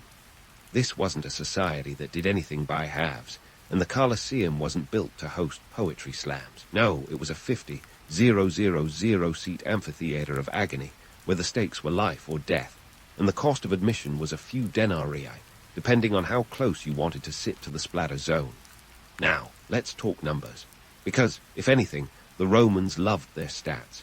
Estimates suggest there were 400 arenas across the empire, each one a cauldron of chaos. Gladiators were the rock stars of their day, minus the guitars and the groupies, but with a whole lot more stabbing.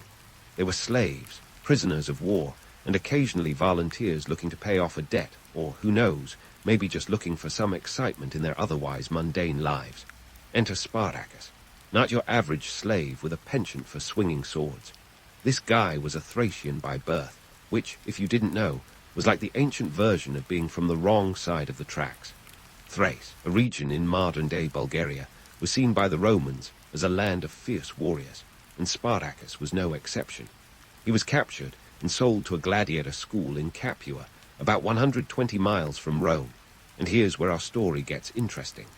Picture Spartacus, a man who was supposed to be just another face in the crowd, another body in the pit, yet he would soon turn the entire concept of gladiatorial combat on its head. His revolt, which began in 73 BCE, wasn't just a display of raw power and guts, but also a strategic masterclass.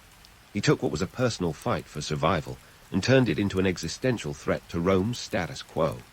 Talk about flipping the script. But before the revolt, there was the training school, or asterisk ludus asterisk, a place that made boot camp look like summer camp. Here, Spartacus and his fellow gladiators were trained to fight, not just each other, but also wild animals, lions, tigers, and bears, oh my. These guys were the Roman equivalent of mixed martial artists, skilled in using everything from a gladius to a trident. And here's a hot take. The real training wasn't just about physical prowess. The asterisk Lannisty asterisk, or trainers, were like the drama teachers of death, honing their charges' ability to whip the crowds into a frenzy with every thrust and parry. It's ironic that the games, which were supposed to demonstrate Roman superiority and control, would become the very stage on which Spartacus rallied his fellow gladiators. His uprising was about more than just breaking free from chains. It was a clarion call against oppression, even if he didn't quite have the manifesto to back it up at the time. This wasn't just a fight for freedom. It was a fight for dignity in a world that valued human life slightly less than a sack of grain. Now, let's not get too misty-eyed about the man. Spartacus wasn't some ancient Robin Hood. He was a gladiator, which, in ancient Rome, essentially meant you were part of a human meat grinder. His revolt was brutal, bloody, and not exactly a peaceful protest, but it was also a testament to human resilience and the sheer audacity of one man who dared to defy the most powerful empire the world had ever seen. He turned a ragtag group of slaves into a formidable force, one that would terrify the Roman Senate enough to send their best generals scrambling for their armor. And yet, even with all this chaos, the Romans couldn't get enough. The games continued, the crowds cheered, and the empire rolled on. Because in the end, the gladiator games were more than just a spectacle. They were a microcosm of Roman life, a place where the slaves could rise up, if only briefly, and remind everyone that, while Rome was mighty, it was not invincible. Spartacus might not have lived to see it, but his name would echo through the ages, a testament to the power of a single spark to ignite a firestorm. And so the curtain rises on the most audacious jailbreak in ancient history. Spartacus, the ultimate underdog, orchestrated an escape that would make Alcatraz look like a walk in the park.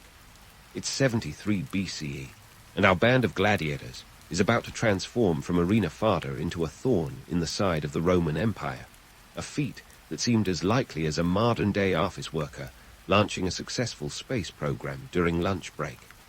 The breakout wasn't just a fluke or a divine intervention of the gods, as some romantic retellings might have you believe. No, this was a meticulously planned operation. Spartacus, with a few hundred fellow gladiators, managed to slip out of the gladiator school in Capua. They didn't just wander off into the sunset.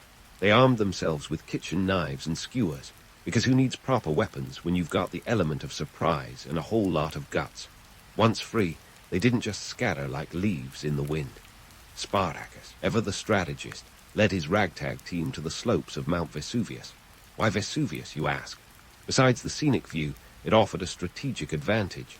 The high ground provided defensive leverage, and the terrain was less accessible for the heavily armored Roman troops. Spartacus wasn't just brawns, he had brains to match. Now, picture the Roman Senate's reaction. A bunch of slaves had just outwitted their captors and were now holding their own against the empire. It was like watching a clown car pull up to a drag race and take the lead.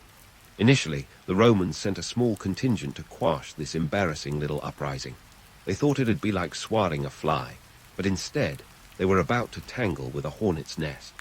The Roman legions, accustomed to marching in tight, disciplined formations, were suddenly up against guerrilla tactics.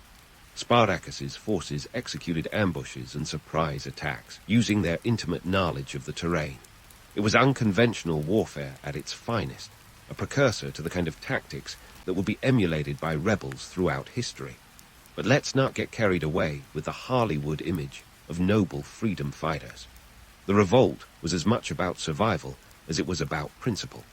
Spartacus and his men knew they were fighting for their lives, and they fought with a ferocity that the Romans hadn't anticipated. Alongside their gladiatorial skills, they quickly marshaled resources by raiding Roman supply lines and recruiting other escaped slaves. Their numbers swelled to over 70,000 at the height of the revolt, a testament to Spartacus's leadership and charisma. The Romans, meanwhile, were left scratching their heads. Their initial attempts to suppress the rebellion failed spectacularly, and it was a harsh wake-up call for the empire. They had underestimated Spartacus, dismissing him as a minor nuisance, a mistake they wouldn't soon forget. The Senate finally realized they had to send in the big guns, which meant dispatching seasoned generals who could actually handle this escalating crisis. But here's where the economic context comes into play. The Roman economy was heavily reliant on slave labor, and the idea of a slave revolt was more than just a military problem. It was an existential threat. The optics were terrible for Rome. If slaves could rise up and challenge the might of the empire, what did that say about their vaunted civilization? It was like a corporate CEO realizing that his unpaid interns were about to take over the boardroom. Spartacus's revolt wasn't just a skirmish. It was a statement.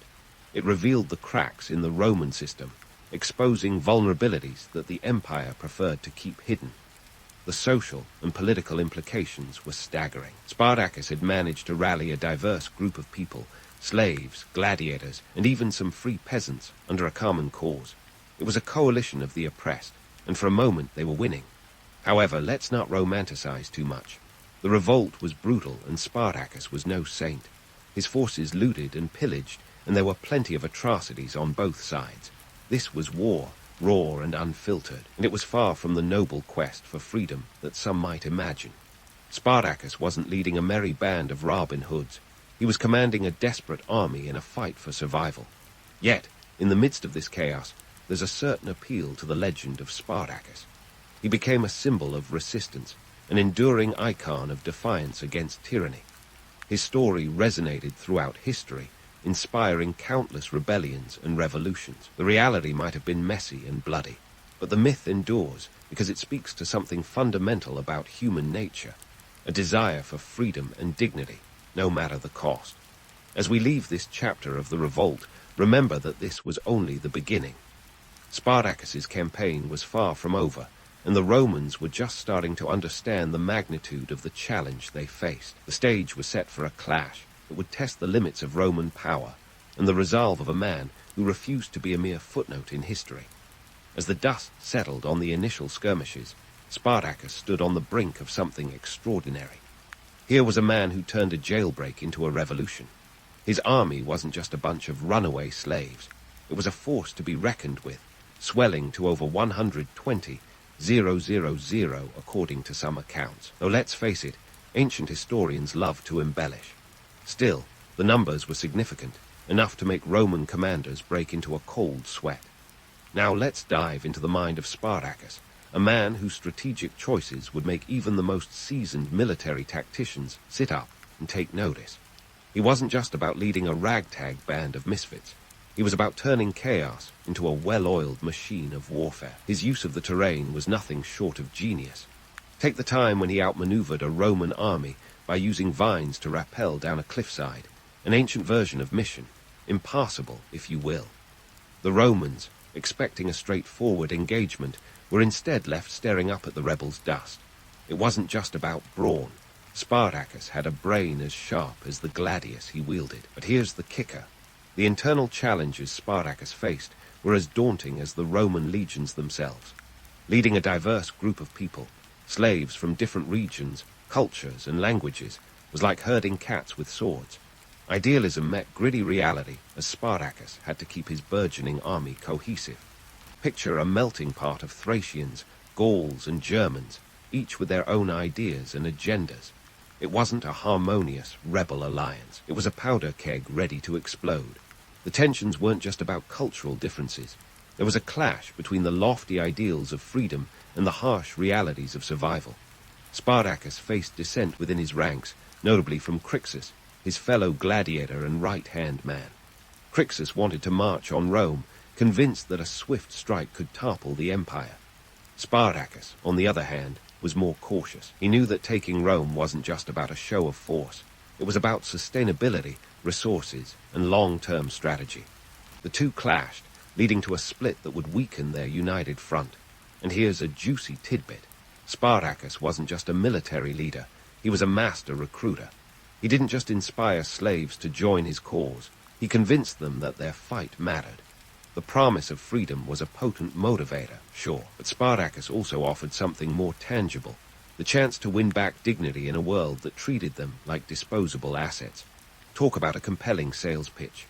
Meanwhile, the Roman commanders were having a collective meltdown. They were used to dealing with disciplined armies, not a guerrilla force that seemed to defy conventional warfare. Spartacus's tactics baffled them, and each victory for the rebels was a slap in the face to Roman pride. It was like watching an underdog team win the World Cup against all odds. The Senate, not ones to take humiliation lightly, doubled down. They called in Marcus Licinius Crassus, a wealthy senator with a penchant for both ambition and cruelty. Crassus wasn't just a military man, he was a businessman, and to him, the revolt was a financial as well as a military crisis. He knew that a successful slave uprising could destabilize the economy, which was as reliant on slaves as a modern car on gasoline.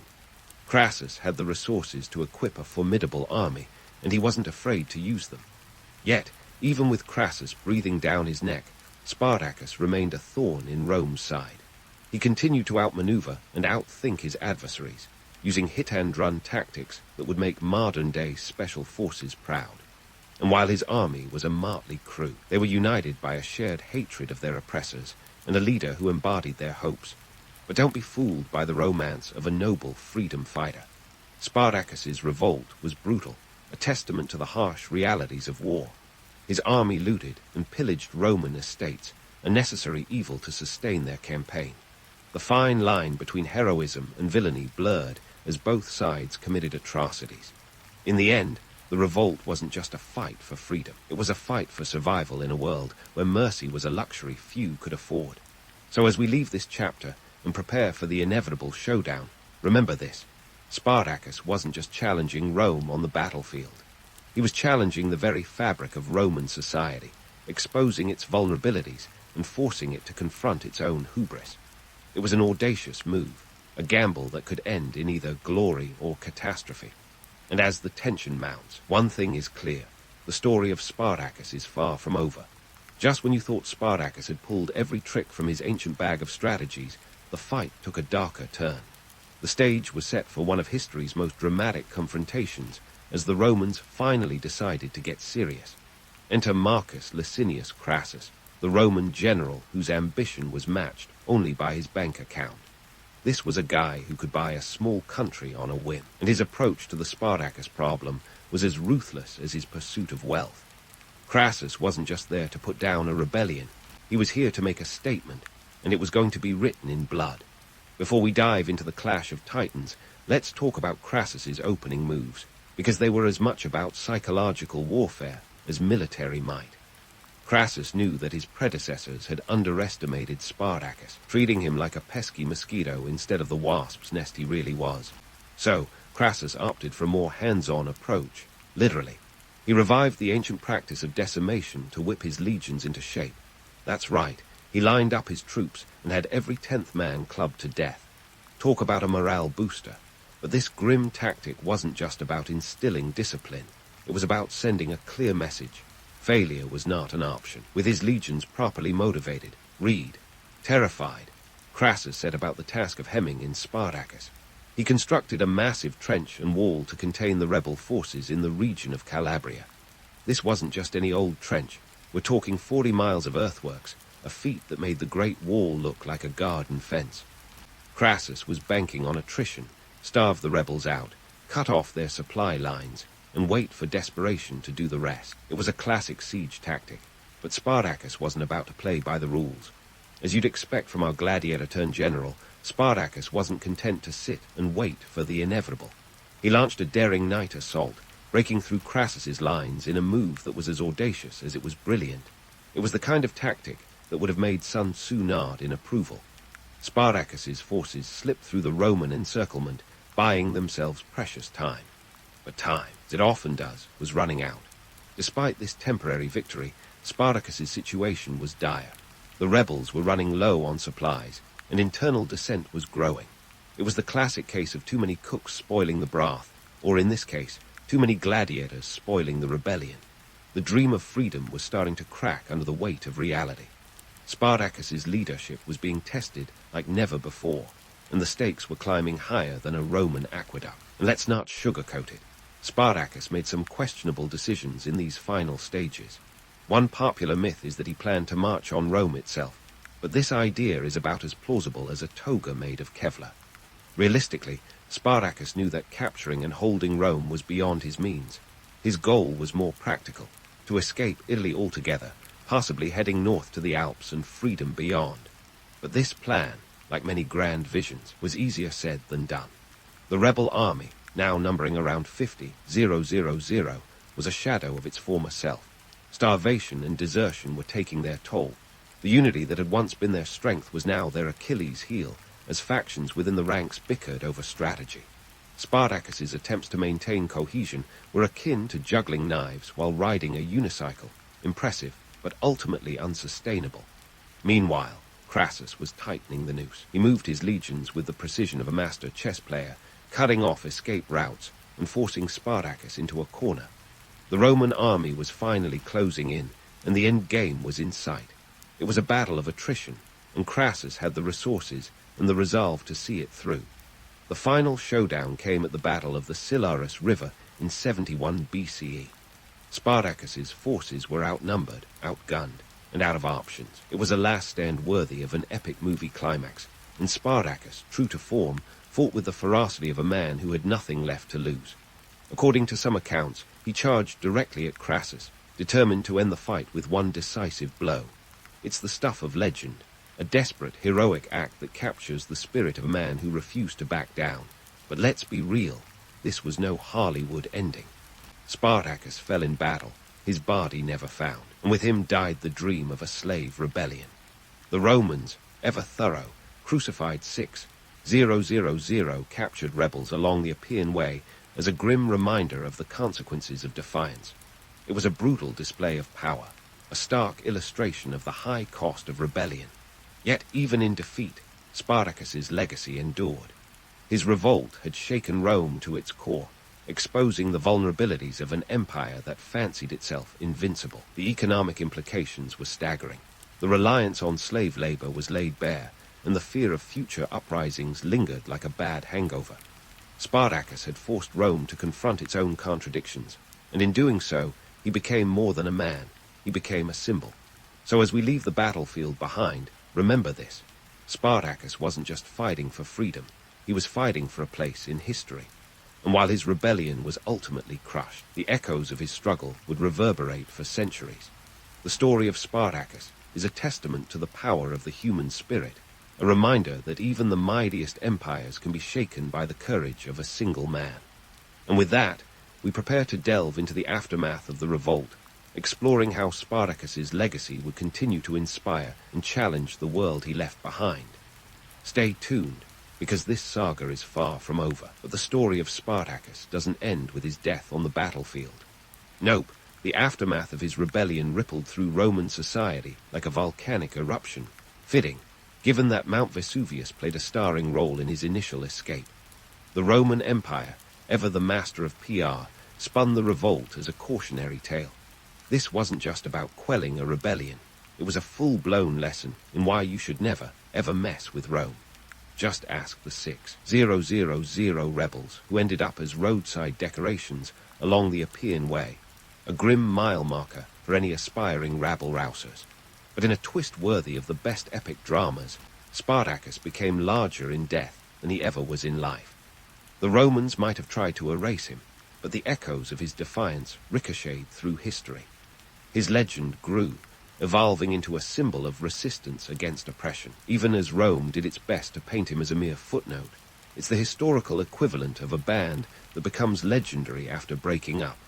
Spartacus was the rebel who refused to stay buried, and his myth was the encore that kept playing. We can't talk about Spartacus's legacy without dragging Hollywood into the spotlight. Ah, Hollywood, the land where historical accuracy goes to die. In 1960, Kirk Douglas strapped on some sandals and gave us the cinematic Spartacus, a tale about a freedom fighter with a jawline as chiseled as a marble statue. The film took a lot of liberties, turning Spartacus into a noble hero, a beacon of virtue leading a righteous revolt. It was less about the gritty reality and more about inspiring audiences to stand up and shout, "I am Spartacus." A catchy line, but one that probably never echoed across the plains of Italy. Hollywood's version skipped over the less palatable parts of the story. Spartacus wasn't just a freedom-loving gladiator. He was a man navigating the murky waters of survival, leading a rebellion that was as messy and brutal as they come. He didn't have a manifesto or a clear political agenda. He was driven by the desire to escape a life in chains. Yet the film's narrative was too compelling to resist, turning Spartacus into a symbol of resistance that transcended his historical context. But let's swing back to reality for a moment. The economic implications of Spartacus's revolt were like a thorn in Rome's side, a sharp reminder of the empire's dependence on slave labor. The rebellion had exposed vulnerabilities that couldn't be ignored. Slavery was the backbone of the Roman economy, underpinning everything from agriculture to domestic service. Spartacus had made it painfully clear that relying on slaves wasn't just an ethical grey area. It was a logistical nightmare waiting to implode. Politically, the revolt was a wake-up call that forced Rome to reconsider its approach to governance and military strategy. Spartacus had shown that slaves weren't just passive cogs in the imperial machine. They were capable of rising up and challenging the status quo. The revolt spurred discussions and reforms that sought to address, or at least mitigate, the root causes of such uprisings. It was a bit like putting a band-aid on a bullet wound, but hey, Rome had to start somewhere. Despite the crushing defeat, Spartacus's story became a rallying cry for future generations. His name was invoked by abolitionists, revolutionaries, and anyone fighting against the shackles of oppression. The Spartacus League, a Marxist revolutionary movement in early 20th century Germany, borrowed his name to symbolize their fight against imperialism and war. Spartacus, it seemed, had become the ultimate underdog, an icon for those daring to dream of a better world. Yet, Spartacus's tale is also a cautionary one, a stark reminder of the limits of rebellion. His revolt, despite its initial successes, ultimately crumbled under the weight of logistical challenges, internal divisions, and the sheer might of the Roman military machine. Wasn't enough to simply rise up. Sustaining a rebellion required resources, unity, and a strategic vision that was hard to maintain amid the chaos of war. Spartacus may have inspired many, but his story also warns of the harsh realities that accompany any attempt to overthrow an entrenched system. In reflecting on Spartacus's legacy, we're left with a complex tapestry of heroism and harsh reality. His rebellion was a testament to the power of the human spirit, a spark that dared to challenge the darkness of tyranny. But it was also a story of ambition meeting its limits, of a dream that flickered brightly before being snuffed out by the cold, hard fist of empire. Spartacus reminds us of the fragile line between legend and history, between the stories we tell and the truths we must face. So, as we close the chapter on Spartacus, let's remember him not just as a gladiator, or a rebel, but as a symbol of both the audacity and the limits of human defiance. His story is one of courage and caution, of dreams and reality, and it continues to resonate because it speaks to something deep within us all, a longing for freedom, a desire for dignity, and the eternal struggle against the chains that bind us. Whether you're inspired by his bravery or sobered by his defeat, Spartacus's legacy challenges us to consider what it truly means to fight for a cause, and what sacrifices we're willing to make when we do. When it comes to ancient Egypt, we usually think about pyramids, mummies, and maybe Cleopatra's eyeliner skills. But buried in the sands of time is another facet of their legacy, glassmaking. Yes, those ancient Egyptians weren't just about the bling. They were also dabbling in a bit of alchemic wizardry long before Harry Potter made it cool. We're talking about a time around 1500 BCE, when you couldn't just pop down to the local market and pick up a glass vase. Back then, glass was the luxury sports car of commodities, a status symbol on par with gold and silver. Now, let's get into the nitty-gritty of how this all came about. It begins with sand, soda, and fire. If that sounds a bit like a failed chemistry experiment, you're not far off. The Egyptians discovered that by heating a mixture of sand, rich in silica, a bit of soda ash, sodium carbonate, and lime, calcium oxide, they could produce a material that was clear and could be fashioned into various shapes. It was less about artistic flair and more about the mystical transformation of base materials into something that sparkled like the Nile at sunrise. The process itself wasn't exactly child's play. It required intense heat, somewhere in the ballpark of 1,700 to 2,000 degrees Fahrenheit. That's a temperature hot enough to make even the sun take notice. This was achieved using kilns that were, in a word, primitive. Imagine a brick oven pizza place, but instead of a delicious pie, you get molten glass. These kilns were fueled by wood and charcoal, resources that weren't exactly in abundant supply in the desert, which only added to the cost and exclusivity of the final product. So who were the lucky few who got their hands on these glass treasures? In a word, elites. The pharaohs and high-ranking officials were the primary patrons of glass, using it to flaunt their wealth and prestige.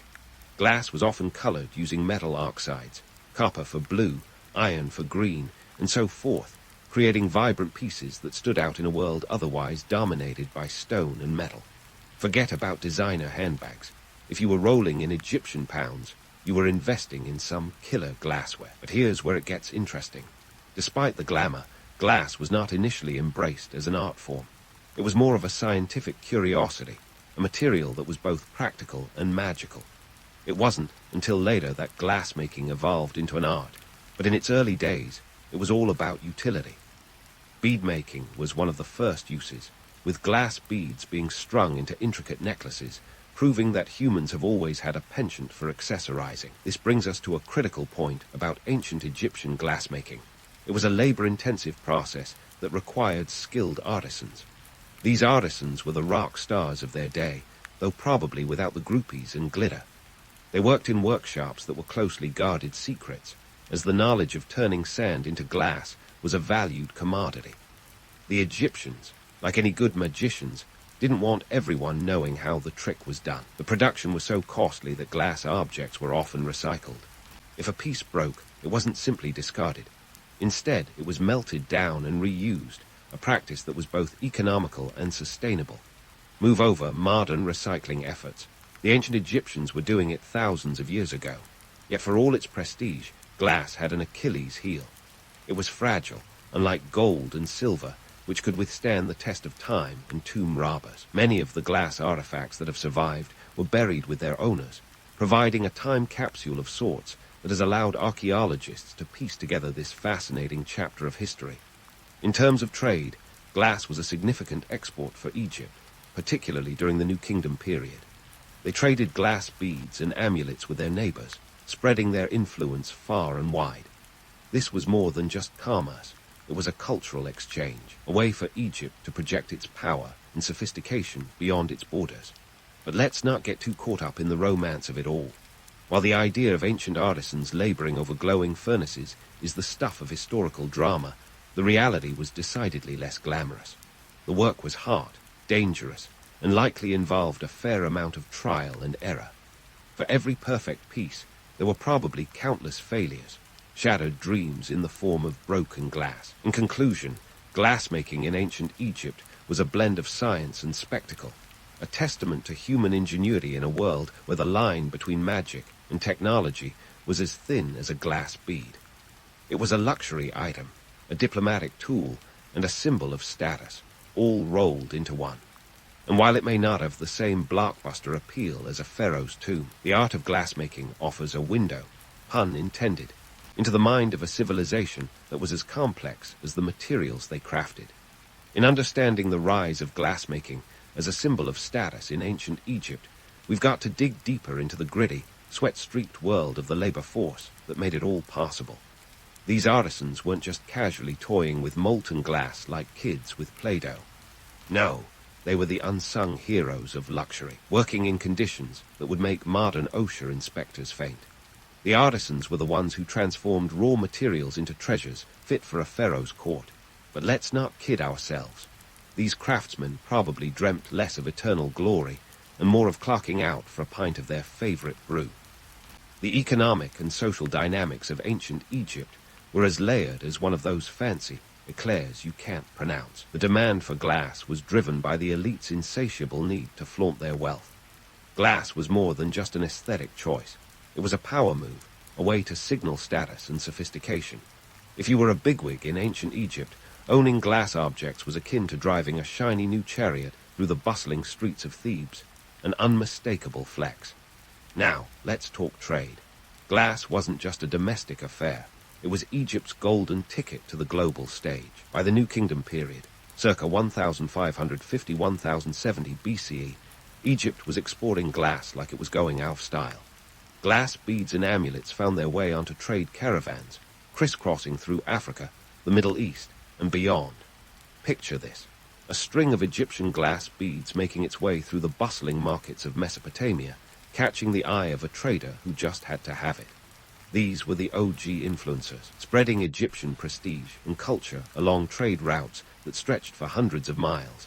But before we get too caught up in the romance of ancient trade networks, let's not forget the logistics. Transporting glass was no small feat. Imagine trying to navigate the treacherous sands with a load of fragile glassware. One wrong move, and your high-value cargo is reduced to a pile of shiny sand. It was a risky business, but one that paid off in spades for those who managed to pull it off. The thing about glass is that it had this dual identity, an object of beauty and a commodity of trade. It was a dazzling display item in palatial homes, yet it was also a driving force in the economy. The Egyptians were savvy business people, understanding early on that glass could be their ace in the hole when it came to international trade. This wasn't just about profits, though. It was about projecting power and influence, about letting other nations know that Egypt was not to be trifled with. Here's where it gets fascinating.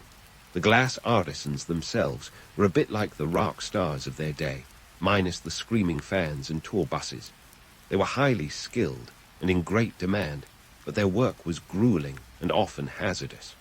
The workshops were closely guarded, not just because of the valuable materials involved, but because the knowledge of glassmaking was a closely held secret.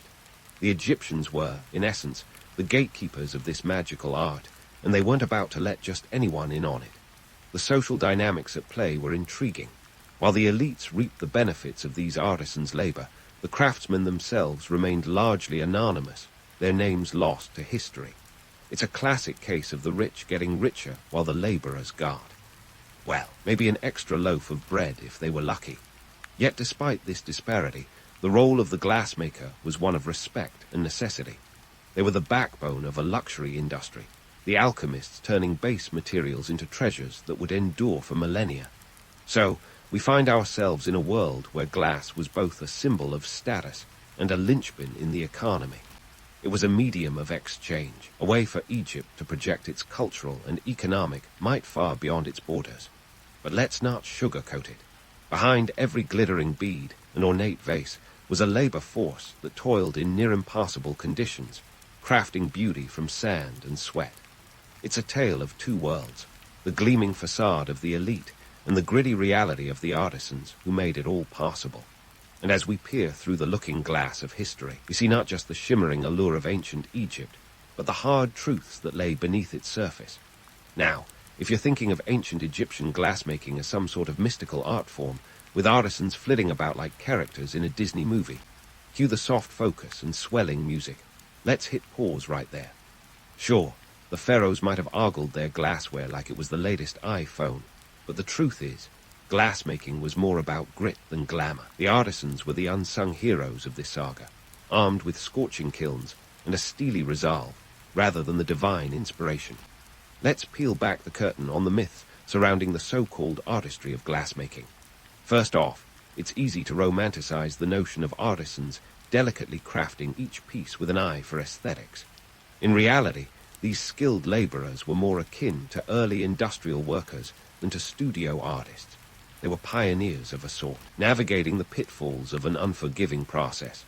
Imagine trying to produce a flawless glass vessel when your tools are about as sophisticated as a campfire and a prayer. The Egyptians, ever the pragmatists, treated glassmaking as a science experiment with a liberal dash of alchemy. There was an immense focus on technical precision, and believe it or not, these ancient innovators faced many of the same issues modern manufacturers grapple with today: quality control and production efficiency. The Egyptians were like the Henry Fords of the ancient world, except they were rolling out glass beads instead of Model TS. Now, let's talk tech. The Egyptians weren't just waving around a magic wand to get their glass to cooperate. They developed techniques that were downright ingenious for their time. Take the core forming method. For example, artisans would shape a core out of dung and clay. Yes, you heard that right. Then they'd wrap molten glass around it. Once the glass cooled, they'd scrape out the core, leaving a hollow vessel. It was a gritty process, literally, but one that allowed for mass production before mass production was even a thing. But even with these techniques, the road was paved with trial and error. For every successful piece, there were countless shards of glass that told tales of failed attempts. Quality control was a nightmare, with imperfections rearing their ugly heads in the form of bubbles, cracks, or worse, complete meltdowns. Imagine the frustration of pouring your heart and soul into a masterpiece, only to watch it shatter into 1,000 pieces. It was enough to make even the most stoic artisan throw in the towel, or in this case, the tongs. Yet amid all these challenges, the Egyptians managed to achieve something remarkable: consistency. They created glass that was not only beautiful, but also durable enough to stand the test of time. Well, sort of. I mean, let's not forget that glass is about as fragile as a snowflake in a heat wave. But in the context of the ancient world, it was a monumental achievement, and let's not overlook the economic implications. Glassmaking wasn't just a hobby for these artisans. It was a business, and like any business, it had to be profitable. The cost of materials alone was enough to make an accountant break out in hives. Sand and soda ash had to be meticulously sourced, often from distant lands, adding a hefty markup to the final product. This wasn't your dollar store glassware. This was the Fabergé egg of the ancient world. Moreover, the labor itself was nothing short of grueling. Working conditions were brutal, with artisans toiling in workshops that felt like the inside of a volcano. The heat was intense, the air thick with smoke and fumes. It was a job that demanded both physical endurance and technical prowess. These artisans were the unsung heroes, their names lost to history, but their legacy etched in glass. Despite these challenges, or perhaps because of them, glass became a symbol of status and sophistication in ancient Egypt. To own a piece of Egyptian glass was to own a slice of the divine, a testament to human ingenuity and perseverance. It was a way for the elites to flaunt their power, and for Egypt to project its influence far and wide. But let's not get too carried away with the romance of it all. While the idea of artisans laboring over glowing furnaces is the stuff of historical drama, the reality was decidedly less glamorous. The work was hard, dangerous, and involved a fair amount of trial and error. For every perfect piece, there were probably countless failures, shattered dreams in the form of broken glass. So, as we peer through the looking glass of history, we see not just the shimmering allure of ancient Egypt, but the hard truths that lay beneath its surface. Glassmaking was not merely an art. It was a testament to human resilience and innovation. It was an industry built on sweat and sand, on dreams and determination. And while the pharaohs might have basked in the glory of their glassware, it was the artisans who truly shaped this legacy, one bead at a time. And there you have it, folks, the myth and the reality of glassmaking in ancient Egypt. It was a world of contrasts, where beauty met brutality, where innovation met imperfection. It's a tale of trial and error, of human ingenuity against the odds. And as we look ahead to the next part of our journey through Egyptian glass, we'll continue to unravel the mysteries and marvels of this ancient art form. Stay tuned, because the story is far from over. So, where were we? Ah, yes, staring through the gleaming lens of ancient Egyptian glass, marveling at the blend of beauty and brutality. But let's shift our gaze a bit and see how glass wasn't just a shiny status symbol. It was also a political chess piece and a religious token in the grand game of power and piety. First up, the pharaohs. These guys weren't just sitting on their thrones counting scarabs. They were the original influencers, and they knew that to rule effectively, they needed more than just armies and monuments. They needed divine endorsement. Enter glass, stage left. Imagine a pharaoh commissioning a dazzling glass amulet, perhaps shaped like the Eye of Horus, to hang around his neck. It wasn't just for style points. It was a statement. The gods are with me, and so should you be. Glass was as much about divine PR as it was about keeping up with the Joneses, or rather, the Ramesses. In the religious landscape of ancient Egypt, glass took on a sacred sheen. Temples weren't just stone behemoths. They were treasure troves of glass artifacts that served as offerings to the gods. Think of it as the ancient equivalent of lighting a candle in church, but way more expensive. Glass beads, amulets, and inlays were used not only to beautify, but to sanctify. The very act of placing glass within the temple walls was like saying, "Hey, Ra, we brought you something shiny. Can we get a little sunshine in return?" The political angle, though, is where things get really juicy. Glassmaking was a state-sponsored affair. Workshops were often set up in royal precincts, and the artisans were akin to the pharaoh's personal team of tech wizards. The production was closely monitored, not just for quality control, but because glass was a diplomatic tool. Picture a visiting dignitary receiving a stunning glass vessel as a gift, a not-so-subtle reminder of Egypt's wealth and sophistication. It was soft power, wrapped in a glimmering package, but let's not gloss over the darker side. Glass was also a means of control. By keeping the production process under wraps, the pharaohs ensured that only their inner circle could access this luxury. It was a classic case of knowledge is power. If you were outside the royal favor, you might get a clay pot if you were lucky. Glass was, in essence, a ticket to the VIP section of ancient Egyptian society. Now, let's talk about the dichotomy of sacred versus secular uses of glass. On one hand, you had glass being used in religious rituals, a tool for channeling divine favor. On the other, it was a luxury item flaunted at feasts and banquets, where the who's who of Egypt would clink their glass goblets, carefully, of course, given its fragility, over discussions of politics and power. The secular use of glass as a luxury good can't be overstated. If you were sipping wine from a glass goblet, you were making a statement that was loud and clear. I've made it. It was the ancient equivalent of showing up in a limo, complete with a sunroof.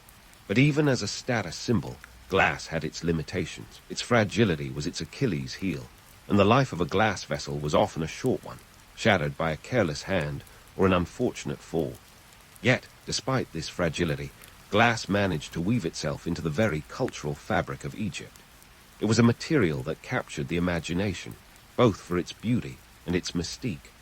The ancient Egyptians were nothing if not storytellers, and they spun tales around glass that elevated it to the realm of the divine. These weren't just objects. They were imbued with a mythic quality, said to capture the essence of the gods themselves. Let's not forget the role of glass in ancient Egypt's grand PR campaigns. The pharaohs were masters of spin, and they used glass to project an image of divine favor and earthly power. In a world where appearances were everything, glass was a key player.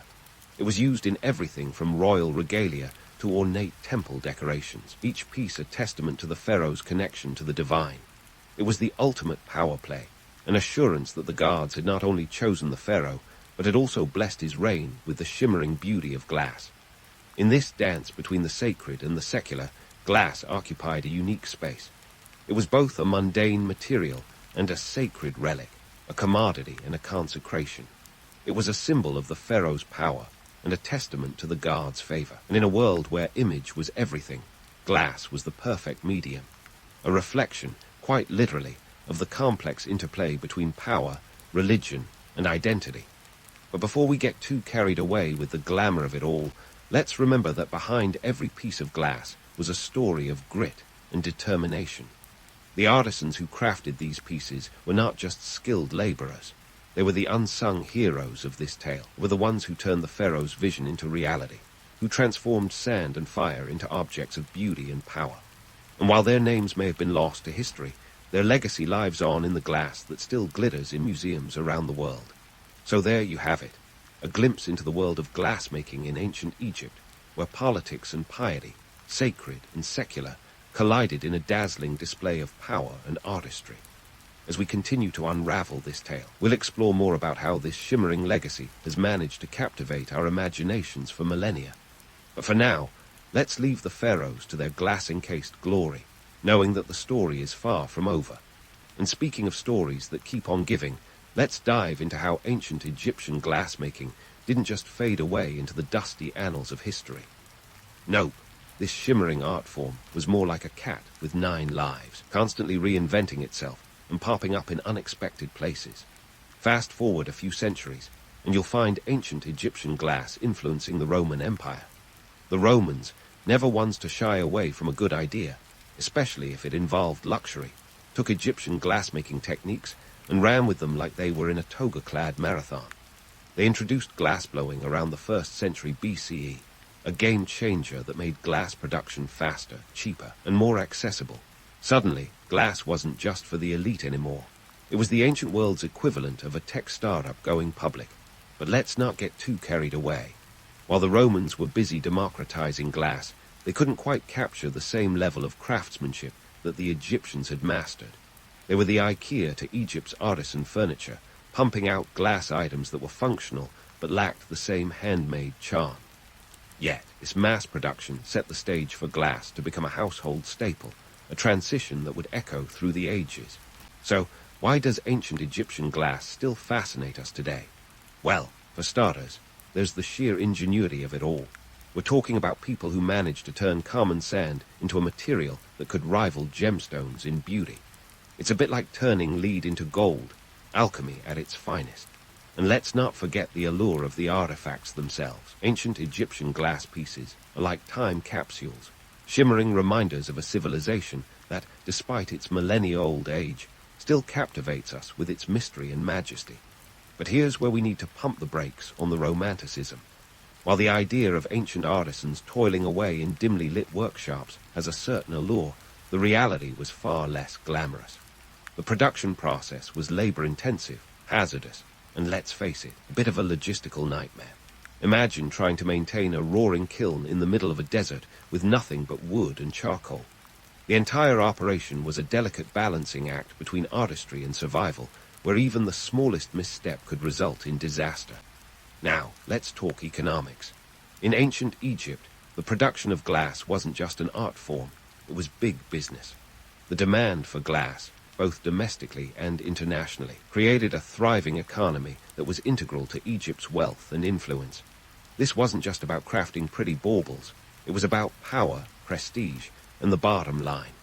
The Egyptians understood the value of exclusivity and used glass as a tool for both diplomacy and dominance. And the legacy doesn't stop there. Fast forward to the Middle Ages, and you'll find that glassmaking had spread across Europe, each region putting its own spin on the techniques that originated in Egypt. From the stained glass windows of Gothic cathedrals to the delicate Venetian glass of the Renaissance, the echoes of Egyptian innovation were everywhere. It was a global domino effect, with one civilization building on the achievements of another, each layer adding new dimensions to the art and science of glass.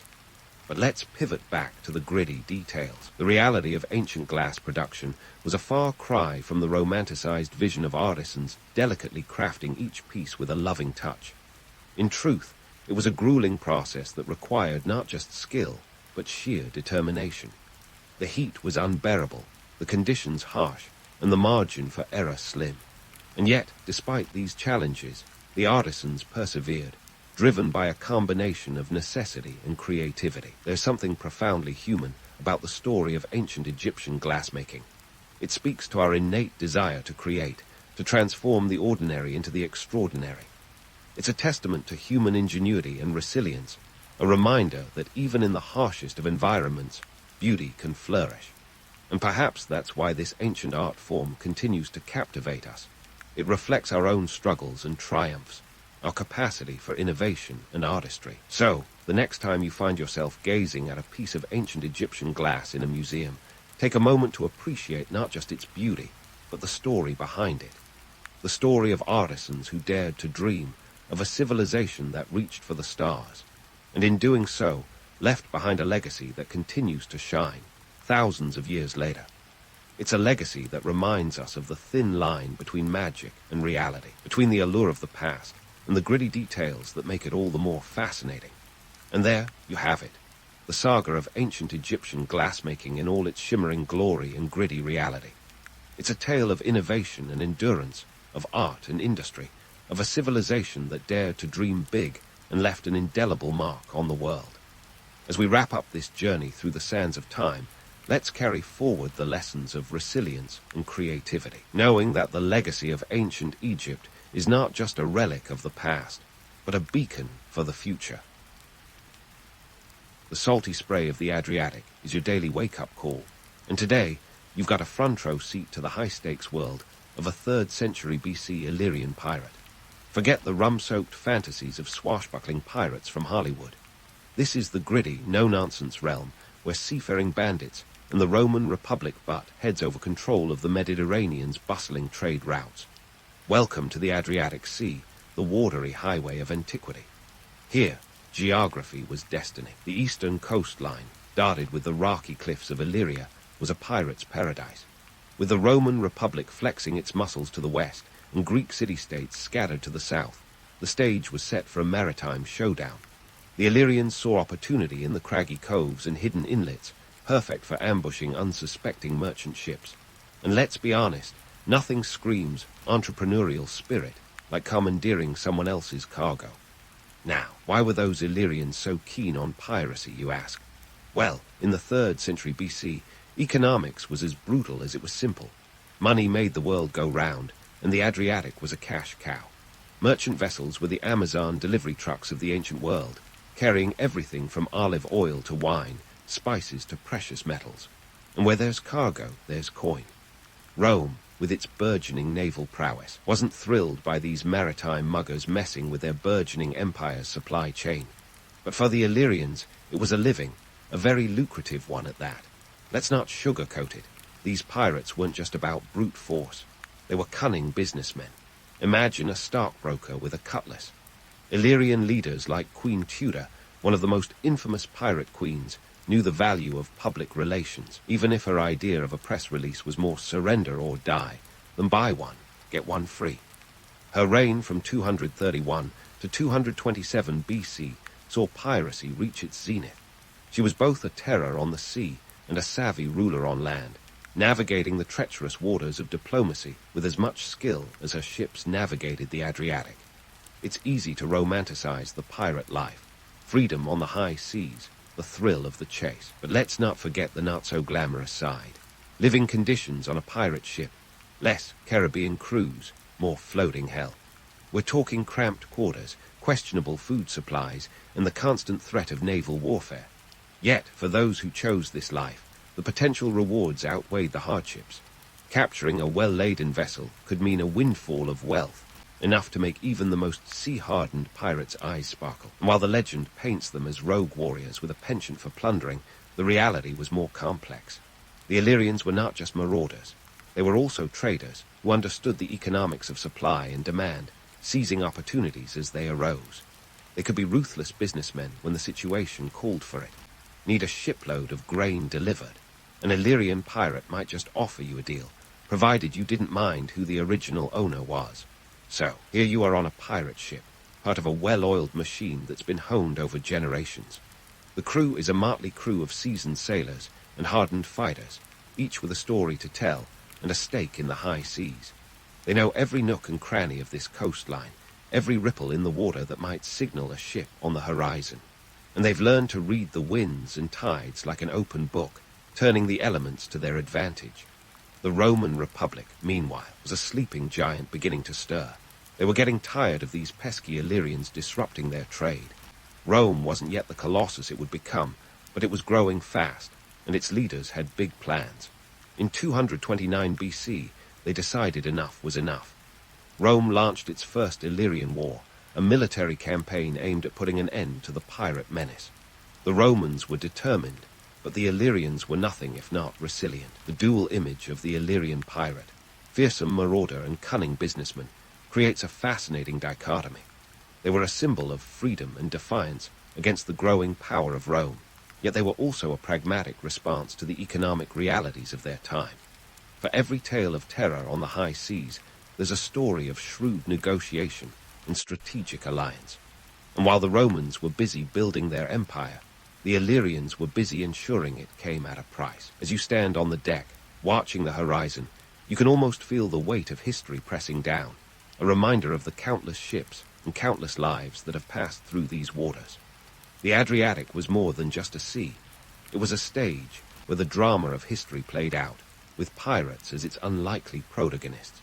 And while their tactics might seem ruthless, there's no denying the raw, unfiltered charisma of these ancient seafarers who dared to challenge the might of Rome. Standing on that deck, with the salty sea air whipping through your hair, you can almost hear the whispers of history, a cacophony of clashing swords, the creak of timber underfoot, and the distant roar of Roman ambition. Welcome to the daily grind aboard an Illyrian pirate ship, where life was as unpredictable as the Mediterranean weather. First things first, let's talk ship design. Forget the sleek, polished look of today's yachts. Illyrian pirate ships were built for speed and stealth. Picture a Liburner, a type of light galley, slicing through the waves. These nimble vessels were the Ferraris of the ancient seas, fast, maneuverable, and perfect for taking merchant ships by surprise. A typical Liburner might have been about 80 feet long, with a single mast and rows of oars for when the winds weren't in their favor. And let's not forget the ramming prow at the front, perfect for those aggressive negotiations.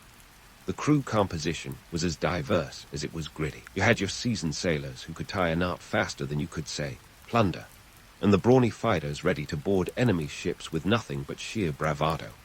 They were a ragtag assembly of Illyrians, Greeks, and even a few Romans who decided that a life of piracy was more appealing than the alternative, like, say, farming in the Roman hinterlands. Speaking of camaraderie, life on deck wasn't all stormy seas and sword fights. These pirates knew how to have a good time, or at least their version of it. Imagine a communal meal of hardtack and dried fish with a side of banter. They might have even played a few ancient games of chance to pass the time. Not exactly Vegas, but when your daily job is dodging the Roman Navy, you take your entertainment where you can get it. But let's cut to the chase, the pirate raid. This was the main event, the reason these seafarers braved the waves and the wrath of Rome. Selecting a target wasn't a whimsical decision. It was a calculated risk. Corinthian cargo ships were often prime picks, loaded with goods like olive oil and wine, the luxury items of the ancient world. The pirates would wait until these ships were far from port, isolated and vulnerable. Once a target was chosen, it was game on. The pirates relied on the element of surprise, using their intimate knowledge of the Adriatic to ambush unsuspecting vessels. The raid itself was a fast and furious affair. Board the ship, subdue the crew, and make off with the cargo before Roman reinforcements caught wind. It was a high-stakes game, where the spoils could mean the difference between feasting like kings or starving at sea. And what did they do with these ill-gotten gains? Well, it wasn't all about hoarding treasure like some dragon in a fantasy novel.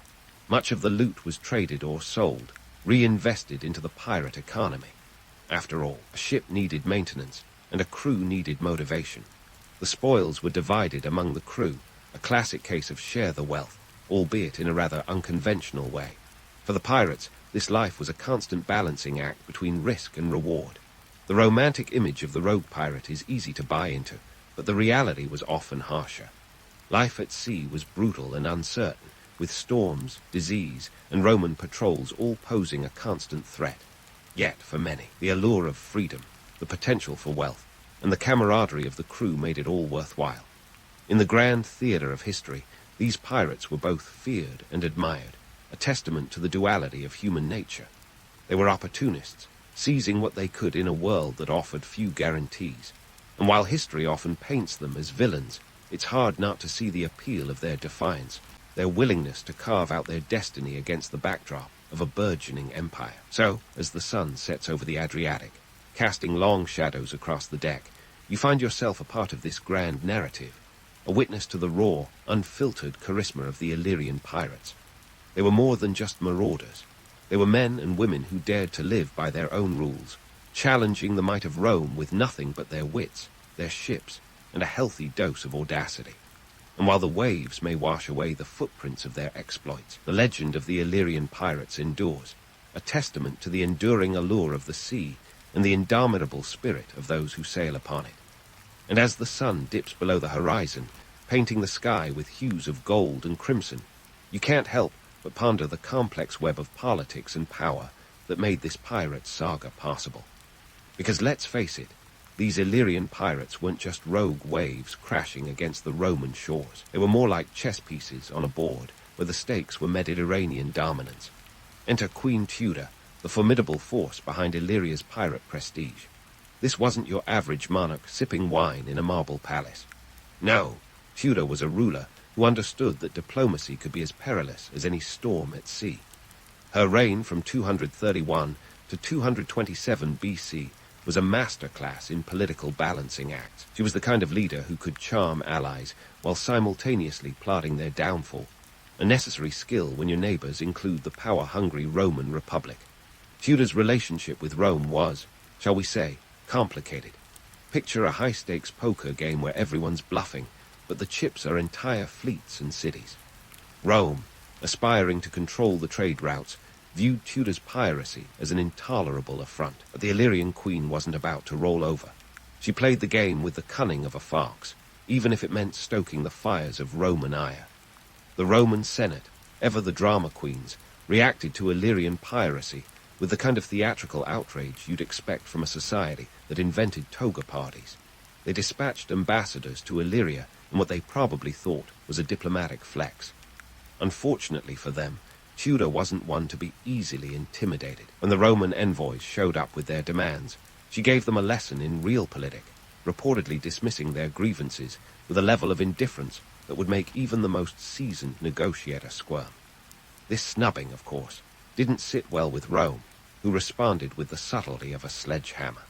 The Senate decided it was time to teach the Illyrians a lesson in Roman authority, launching the First Illyrian War in 229 BC. And so, the stage was set for an epic clash, with Tudor's pirates caught in the crossfire of imperial ambition. Now, let's debunk the myth of pirates as lone wolves. The reality was far from it. Tudor's pirates were more like contract freelancers working for the highest bidder. They didn't just raid for personal gain. They served as unofficial naval auxiliaries in the murky waters of Mediterranean politics. Their actions were often coordinated with, or at least tolerated by, Illyrian leaders who saw piracy as a tool of statecraft. The allure of the lone, rebellious pirate is captivating, sure, but in truth, many were just pawns in larger political games, manipulated by savvy rulers like Tudor, who knew how to leverage chaos to their advantage. Far from being anarchists, these pirates were unwitting participants in the geopolitical dance that defined their era. As for the Roman Senate, their military response to piracy was as much about sending a message as it was about protecting trade routes. The Roman legions and their nascent navy weren't just out to crush a nuisance. They were asserting their burgeoning power, drawing lines in the sand, or rather, the sea. Primary sources tell us that the Romans, led by Consul Gnaeus Fulvius Centumalus, didn't just aim to curb piracy. They sought to expand their influence over the Adriatic, turning the region into a Roman lake. And here's the kicker. Despite their bravado, the Romans were often outmaneuvered by the very pirates they sought to crush. The Illyrians knew these waters like the back of their hands, playing hide and seek with Roman ships in the Adriatic's countless coves and inlets. What the Romans had in sheer numbers, the Illyrians countered with local knowledge and guerrilla tactics. Yet, Rome's relentless pursuit of control wasn't just about military might. It was economic warfare, aimed at squeezing the life out of Illyrian piracy by cutting off their trade networks. Ships were seized, ports blockaded, and alliances forged to isolate Tudor and her pirate fleet. But Tudor, with a tenacity that would make a pit bull proud, refused to back down.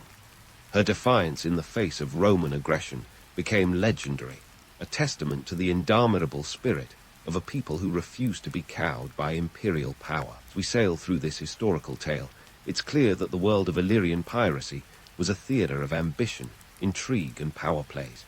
It wasn't just about plundering ships or hoarding treasure. It was a complex dance of politics and pragmatism, where every raid, every alliance, was calculated to tip the scales of power. So, as the Adriatic waves lap against the hull of our metaphorical ship, remember this. The story of Illyrian pirates isn't just a swashbuckling adventure. It's a mirror reflecting the timeless human quest for power, freedom, and survival.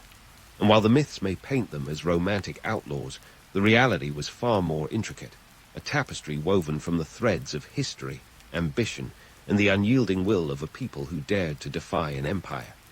Stay tuned, because this saga is far from over. There's more to uncover about the politics, personalities, and power struggles that shaped the fate of Illyrian piracy and its enduring legacy. As the curtain rises on the next act of our historical voyage, we dive headfirst into the economic whirlpool stirred up by Illyrian piracy. Let's cut to the chase. Piracy wasn't just a maritime free-for-all. It was a hefty economic player in the ancient Mediterranean, reshuffling wealth and resources with every raid. Picture a pirate raid not as mere chaos, but as a hostile takeover, with every seized ship a corporate asset acquisition. And boy, did these Illyrians know how to work the system. Numbers don't lie, so let's talk figures. A single pirate raid could net anywhere from a few hundred to several thousand drachmas, depending on the haul. For context, a skilled craftsman in ancient Greece might earn about 300 drachmas a year.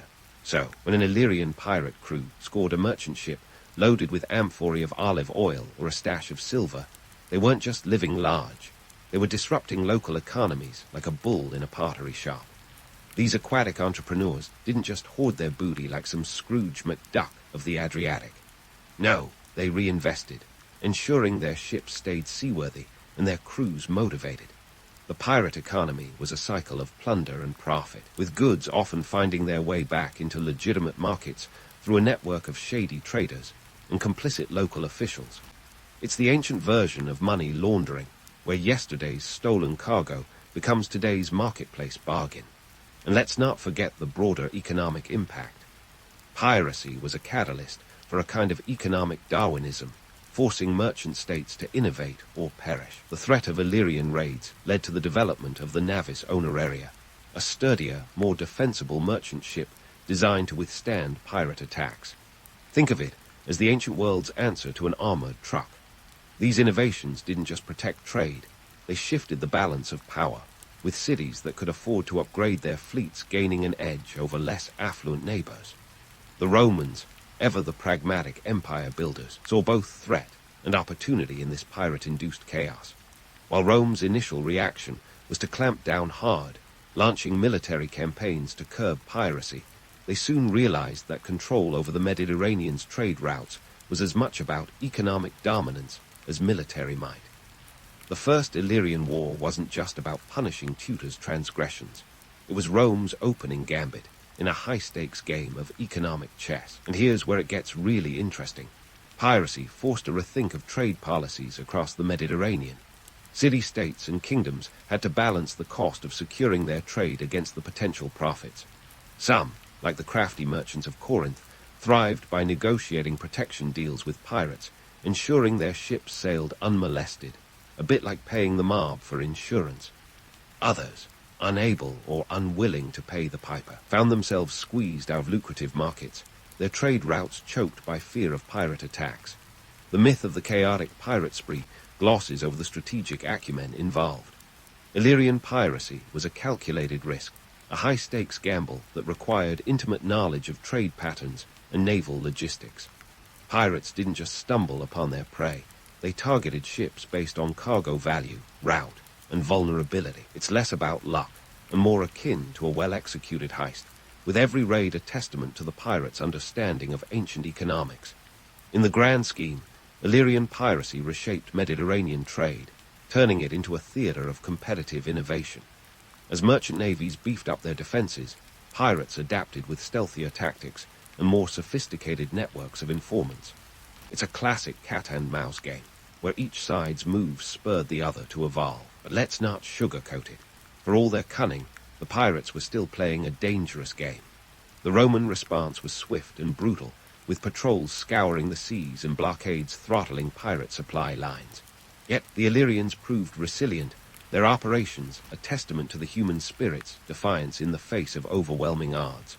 They were the underdogs, challenging a growing superpower with nothing but their wits and their ships.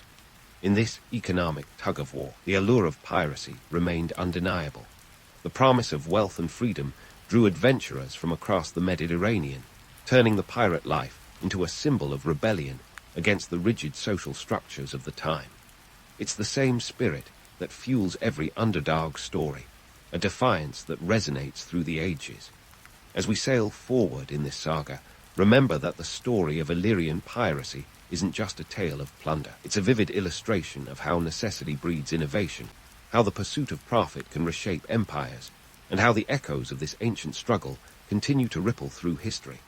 So, stay tuned, because the waters of the Adriatic are far from calm, and the next chapter promises even more intrigue and adventure. Now, let's fast forward to the grand finale of our tale, the long-term consequences of Illyrian piracy and the eventual Roman crackdown. Picture this. It's the late 3rd century BC, and Rome, no longer a promising upstart, but a full-fledged juggernaut, has decided it's time to put the kibosh on the Illyrian free-for-all. The First Illyrian War may have been a curtain raiser, but the sequel was where the Romans really flexed their imperial muscles. In 219 BC, the Romans launched the Second Illyrian War, a sequel that nobody in Illyria had really asked for. This time, the Roman response was swift and decisive, like a military version of a mic drop. Under the leadership of consuls Lucius Aemilius Paulus and Marcus Livius Salinator, the Roman legions marched in with a clear message: adapt to our rules or prepare for a very unpleasant eviction notice. The Romans weren't just interested in quelling piracy. They were on a mission to integrate Illyria into the ever-expanding Roman Republic. The plan was simple: eliminate resistance, establish Roman governance, and secure those sweet Adriatic trade routes. And let's be real, the Romans were nothing if not thorough. By the end of the campaign, they had transformed Illyria from a rogue state into a Roman province, folding it neatly into their growing empire like a well-tucked sheet. So, what did this mean for our pirate friends? Well, the days of high seas hijinks were numbered. Roman administration brought order where chaos had thrived. They established Roman colonies along the coast, stationed legions to keep the peace, and implemented a centralized bureaucracy that would make any modern civil servant proud. It was the empire's version of Marie Kondoing the Adriatic. A little less thrilling, sure, but undeniably effective. But wait, before you start shedding tears for the lost age of piracy, let's take a moment to appreciate the bigger picture. Illyria's integration into Rome wasn't just about stamping out piracy. It was a strategic masterstroke that boosted Rome's power and influence. With Illyria's incorporation, the Romans controlled the entire eastern Adriatic coast, creating a maritime buffer zone that safeguarded Italy's eastern flank. This wasn't just territorial expansion. It was a geopolitical game-changer. And as for the pirates themselves, many found new careers as auxiliary soldiers in the Roman army. Trading in their cutlasses for gladii, these former seafarers became part of the machine they once raided. It's a classic tale of adaptation. When you can't beat M, join M, and maybe even get a pension plan out of the deal. Now, here's where things get deliciously ironic. Despite Rome's best efforts to scrub piracy from the annals of history, the legacy of the Illyrian pirates lived on, echoing through the ages and morphing into the romanticized pirate myth we know today. Sure, the reality of piracy was a bit more survival of the fittest than pirate's life for me, but the allure of the rogue seafarer remains irresistible. Pop culture has taken this myth and run with it like a marathoner on a caffeine high. From Robert Louis Stevenson's Treasure Island to Johnny Depp's Captain Jack Sparrow, the image of the swashbuckling pirate is as enduring as it is entertaining. Never mind that most pirates were more likely to end up with scurvy than buried treasure. The myth of the dashing outlaw who thumbed his nose at authority is just too good to resist. But let's not forget the truth behind the legend. Piracy was a gritty, dangerous business, driven by economic necessity and geopolitical ambitions. It wasn't about rum and parrots. It was about power, profit, and the constant hustle to stay one step ahead of the law. For the Illyrians, piracy was a means to an end, a way to assert autonomy in a world dominated by larger powers. The enduring romance of piracy speaks to a fundamental part of human nature, the desire for freedom, adventure, and the chance to rewrite the rules. It's a call that resonates across time and space, from the ancient Adriatic to the modern imagination. The Illyrian pirates may have sailed into history, but their spirit of defiance and resourcefulness lives on, a testament to the timeless allure of the sea and the stories it inspires. As we wrap up our tale, let's remember that history is never just black and white. It's a tapestry of contradictions, where heroes and villains often share the same stage. The Illyrians were both marauders and merchants, rebels and rulers, a complex legacy that defies easy categorization. So, next time you hear the call of the sea or lose yourself in a pirate tale, remember the real story behind the swashbuckling facade. It's a story of ambition, resilience, and the unquenchable human spirit. A story that, much like the waves of the Adriatic, will continue to ebb and flow through the ages. And who knows? Perhaps somewhere, in a forgotten cove, the echoes of Illyrian laughter still linger, carried on the wind as a reminder that even in the face of empires, the spirit of the pirate can never be truly conquered. In the grand amphitheater of history, few cultures can claim to have played as pivotal a role as the Phoenicians. These ancient mariners and merchants knew how to turn the tides of fortune in their favor, transforming a string of coastal settlements into the economic powerhouses of the Mediterranean. Let's dive into the salty waters of their past, where the Phoenicians' strategic genius and maritime mastery propelled them to prominence by about 1200 BCE. Nestled along the eastern Mediterranean coast, what we now tag on modern maps as Lebanon, the Phoenicians were blessed, or perhaps cursed, with a geography that screamed opportunity. Their city-states, like Tyre and Sidon, were strategically plopped down on narrow coastal plains with mountains at their backs and open sea ahead. This wasn't just prime real estate. It was a launchpad into the bustling crossroads of ancient trade. The sea was their superhighway, and they had the right set of wheels, or ships rather, to cruise it like ancient rock stars. And boy, did they know their ships. The Phoenicians were the Elon Musks of shipbuilding, minus the Twitter drama. They crafted vessels that didn't just float, they flew. Not literally, of course. We hadn't nailed down physics-defying technology just yet, but their ships were fast, sturdy, and capable of long-distance travel, allowing them to navigate the unpredictable Mediterranean waters with nimble grace. They pioneered the keel, a structural spine running along the bottom of the ship, which improved stability and speed. It was their very own nautical hack, allowing them to outmaneuver competitors and stay ahead of the trading curve. Now, you might wonder, what exactly were these Phoenicians peddling across the sea? Well, let's just say their trade ledger was more diverse than your average streaming service catalog. They dealt in high-demand luxury goods like the famous Tyrian purple dye, extracted from the murex snail, a process so labor-intensive it makes artisanal anything look like a breeze. It took thousands of snails to produce a single gram of dye, so this was no run-of-the-mill color. Wearing Tyrian purple was akin to draping yourself in a neon sign reading, "I'm rich and important." But they didn't stop at dye. These crafty merchants also traded in timber from the cedar forests of Lebanon, glassware, and even wine. Their trading networks extended from Egypt to the Aegean and all the way to the Iberian Peninsula. They were the ancient equivalent of a multinational corporation, minus the corporate jargon and dubious tax havens. Now, in a region as politically tangled as the Bronze Age Mediterranean, staying independent was a bit like trying to keep a cat off your keyboard, passable, but requiring constant vigilance. The Phoenicians were squeezed between the rising powers of Egypt, the Hittites, and eventually the Assyrians. Yet, they managed to maintain their autonomy through a masterclass in ancient diplomacy. Think of them as the Switzerland of the ancient world, only with more sand and fewer chocolate bars. These traders were adept at playing nice with their more powerful neighbors. They paid tribute when necessary, but they were shrewd enough to keep the real power, economic influence, in their own hands. It's almost as if they attended a seminar titled How to Succeed in Business Without Really Being Conquered. By leveraging their economic prowess, they maintained a delicate balance of power, ensuring that, while they might have to tip their hats to the big players, they never had to bow. Yet, let's not romanticize their independence too much. The Phoenicians weren't just freewheeling adventurers on a never-ending Mediterranean cruise. They were astute businessmen, acutely aware of the political and economic landscapes they navigated. Their survival depended on understanding and exploiting these dynamics, often treading a tightrope that could snap under the weight of a single miscalculation. In a world where might often equaled right, the Phoenicians showed that brains could sometimes outwit brawn. Their legacy wasn't just in the goods they traded or the ships they sailed. It was in the way they shaped the economic and cultural contours of their world. They didn't just ride the waves, they made them. As we set sail further into their story, remember this. The Phoenicians were more than just traders. They were the architects of their destiny, crafting a legacy that would ripple through history, long after their sails had vanished over the horizon.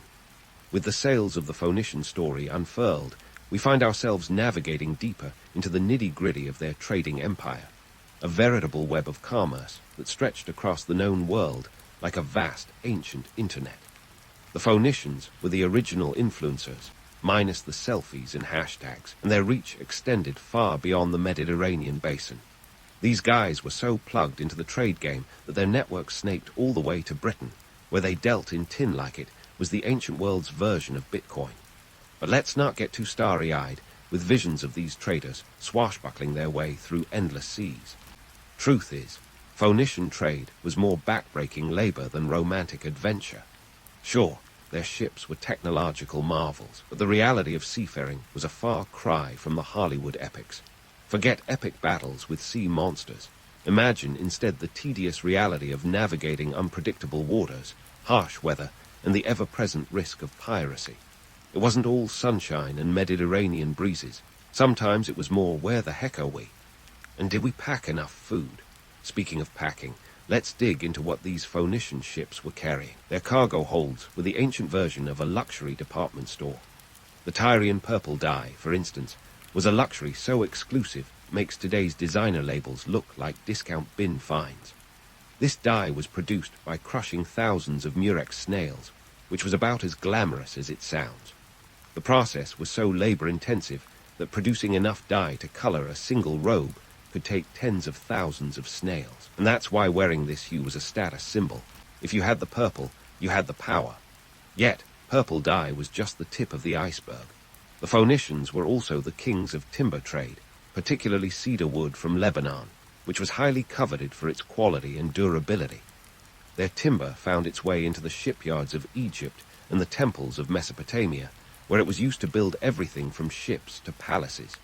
This wasn't just any lumber. It was the hardwood of choice for anyone looking to build something that would last more than a few seasons. But how did these seafaring merchants keep their business running smoothly amid such logistical chaos? Enter the financial geniuses of the ancient world. The Phoenicians were the accountants of antiquity, pioneering banking practices that would set the groundwork for modern finance. They established trade agreements that were as binding as any handshake deal in the movies, only with a lot more cuneiform tablets involved. These trade agreements detailed everything from cargo contents to payment terms, and they were enforced with the kind of precision you'd expect from a civilization that practically invented the alphabet. Despite their business acumen, the Phoenicians weren't immune to the occasional economic downturn.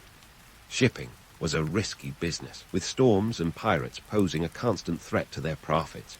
Insurance, as we know it, didn't exist, so merchants had to rely on a combination of luck and savvy negotiations to keep afloat.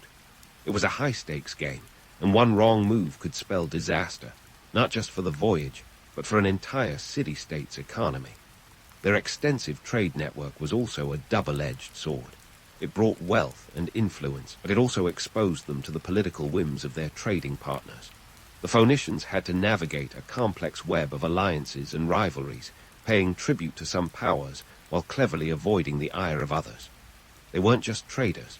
They were diplomats and strategists, always 2 steps ahead of their competitors. Yet, for all their savvy, the Phoenicians weren't above a bit of myth-making themselves. Their legendary voyages, often shrouded in mystery and embellished over time, painted them as fearless explorers charting unknown seas. While there's no doubt they were skilled navigators, these tales often gloss over the mundane realities of ancient seafaring. Imagine cramped quarters, limited fresh water, and the ever-present stench of salted fish. It was less adventure on the high seas and more survival in a floating sardine can. In this gritty maritime world, the Phoenicians were true pragmatists. Their legacy wasn't built on the back of heroic tales or divine favor, but through a keen understanding of trade and diplomacy. They were the masters of making the best of a challenging situation, turning geographical constraints into economic opportunities.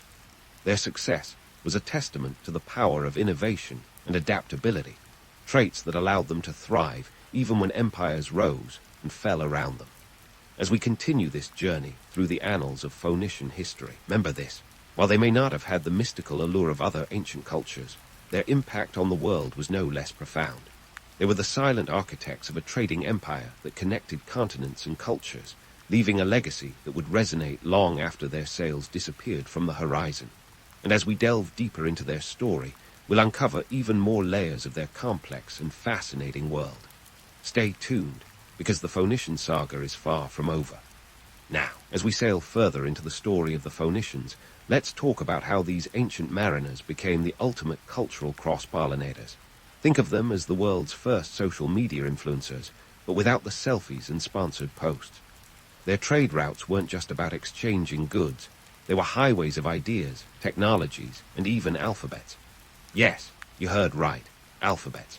Forget the Stone Age emojis. The Phoenicians gave us the building blocks of written language as we know it today. But let's not rush. First, let's set the scene. It's around 1000 BCE, and the Mediterranean is bustling with activity. It's like a giant ancient flea market where everyone's bartering, haggling, and swapping everything from spices to stories. The Phoenicians, with their nimble ships and diplomatic savvy, were right in the thick of it, sailing from one port city to another, connecting cultures like ancient Wi-Fi.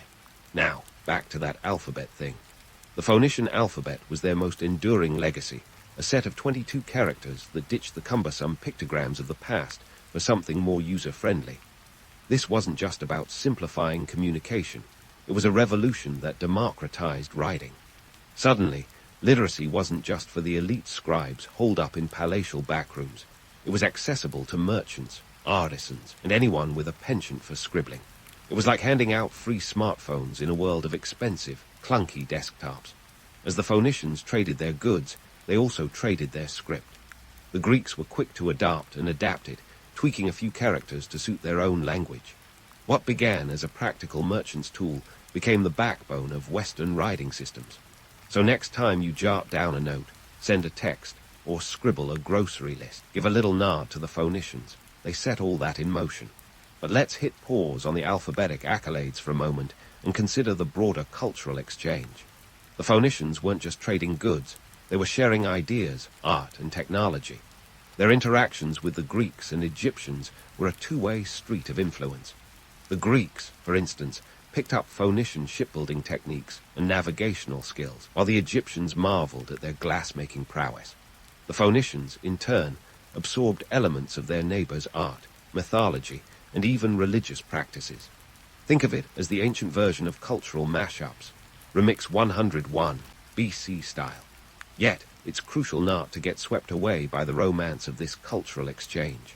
While the Phoenicians were indeed cultural ambassadors, they were also savvy businessmen who knew how to play the game. Their interactions weren't always driven by a noble desire to spread knowledge and peace.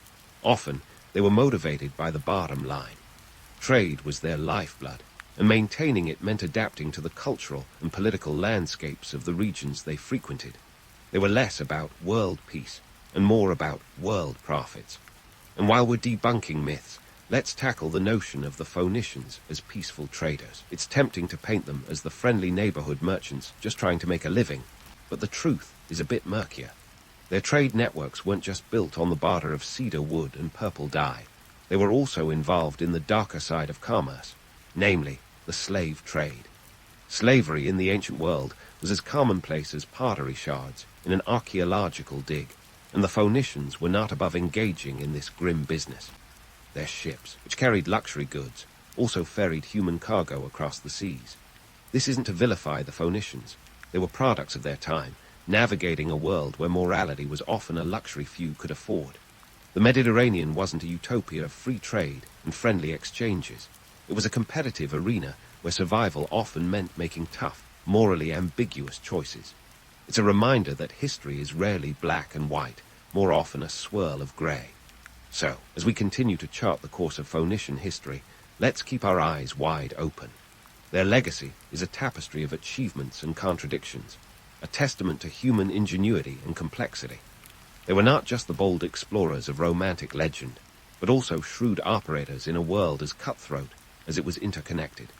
As we unravel more of their story, we'll see just how deeply they've woven themselves into the fabric of history, influencing cultures and paving the way for the civilizations that followed. Stay with me as we delve deeper into the Phoenician saga. There's more to uncover about their interactions with the mighty empires of the ancient world, their expansion beyond the Mediterranean, and the lasting impact they left behind. The sails are still up, and the journey is far from over. As we sail into the political waves of the Phoenician city-states, we're confronted with a masterclass in the art of survival. Picture these guys as the ultimate tightrope walkers, balancing precariously between the towering giants of the ancient world like Assyria and Babylon. The Phoenicians were the geopolitical Houdinis of their time, slipping through the fingers of empires that would have loved nothing more than to add them to their collection of conquered lands. But how did they pull off this diplomatic sleight of hand? Let's dive into the intrigue of their political landscape. The Phoenician city-states, Tyre, Sidon, Byblos, and a few others, were fiercely independent, each like a squabbling sibling in a family drama. They were united by language and culture, but often had their own agendas. This wasn't a unified nation, but a loose confederation of cities, each with its own ruler. Think of them as the original cantankerous neighbors who borrowed sugar but never quite trusted each other. Despite their internal rivalries, the Phoenicians knew that when it came to dealing with the big boys, they had to present something resembling a united front. Their strategy was simple yet genius: pay tribute when necessary, but keep the real power in their hands, economic influence. They were the emperors of soft power, before soft power was even a term. By leveraging their trade networks and the wealth they generated, they managed to keep the empires at bay. Let's take a closer look at their diplomatic strategies. When the Assyrian Empire, with its insatiable appetite for expansion, started eyeing the Mediterranean coast, the Phoenicians knew that resistance was futile. Instead of going for a feudal last stand, they chose a more pragmatic approach: tribute. By paying off the Assyrians with goods and a share of their wealth, they bought themselves peace. It was a simple equation. A little gold now was better than a lot of blood later. But don't think for a second that the Phoenicians were passive pushovers, were shrewd negotiators. For instance, when the Assyrian king Ashurbanipal demanded tribute from Tyre in the 7th century BCE, the Tyrians resisted until they received a favorable deal. They knew their worth and weren't afraid to play hardball. These guys were the original take-it-or-leave-it negotiators. Now, let's switch our spyglass to another regional powerhouse, Babylon. The Phoenicians had a knack for navigating the political whirlpools swirling around them. When the Babylonians rose to prominence, the Phoenicians adapted their strategy, offering their services as invaluable trade brokers. Babylon was rich in resources, but lacked the Phoenicians' maritime expertise, so the Phoenicians became indispensable middlemen, ensuring the flow of goods like timber and precious metals into Babylonian hands. It was a win-win situation. Babylon got its goods, and the Phoenicians maintained their autonomy. But it wasn't all smooth sailing. The Phoenicians faced their share of challenges, particularly from rising competitors like the Greeks and Etruscans, who were eager to cut into their trade monopoly. The Greeks, for instance, learned a thing or two about sailing and shipbuilding from the Phoenicians, and were soon setting up their own colonies, threatening Phoenician trade routes. It was like a classic case of the student trying to outperform the master. To counter this, the Phoenicians expanded beyond the Mediterranean, establishing colonies in North Africa, Spain, and even as far as the Atlantic coast of what's now Morocco. Carthage, the most famous colony, became a powerhouse in its own right, eventually rivaling Rome. This expansion allowed them to maintain a grip on trade routes and resources, keeping their city-states prosperous and independent. Internally, the Phoenician political scene was a mix of oligarchies and monarchies, where power often rested with wealthy merchant families. These families controlled trade, and thus wielded significant influence over political decisions. In Tyre, for example, the king was more of a figurehead, with real power resting in the hands of the city's wealthy elite. Decisions were made in council chambers, where gold spoke louder than words. The Phoenicians also embraced a pragmatic approach to governance, often adopting the customs and administrative practices of their more powerful neighbors.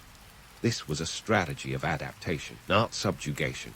By integrating elements of Assyrian and Babylonian administration, they could ensure smoother relations with these empires while maintaining their unique cultural identity. It was a balancing act worthy of an Olympic gymnast, but let's not sugarcoat it. Life in the Phoenician city-states wasn't all trade and diplomacy. They faced constant threats from pirates, political upheavals, and the ever-looming possibility of being swallowed by an empire. Their ability to remain autonomous for so long was nothing short of remarkable, a testament to their diplomatic finesse, economic acumen, and sheer tenacity. So, in the grand chess game of ancient geopolitics, the Phoenicians were the savvy players who knew when to advance and when to retreat. They were the ultimate pragmatists, masters of the art of compromise, and experts at turning adversity into opportunity. Their legacy is a complex tapestry of trade, diplomacy, and cunning, a reminder that sometimes the quiet ones wield the most power. As we continue to explore the fascinating saga of the Phoenicians, remember that their story is far from over.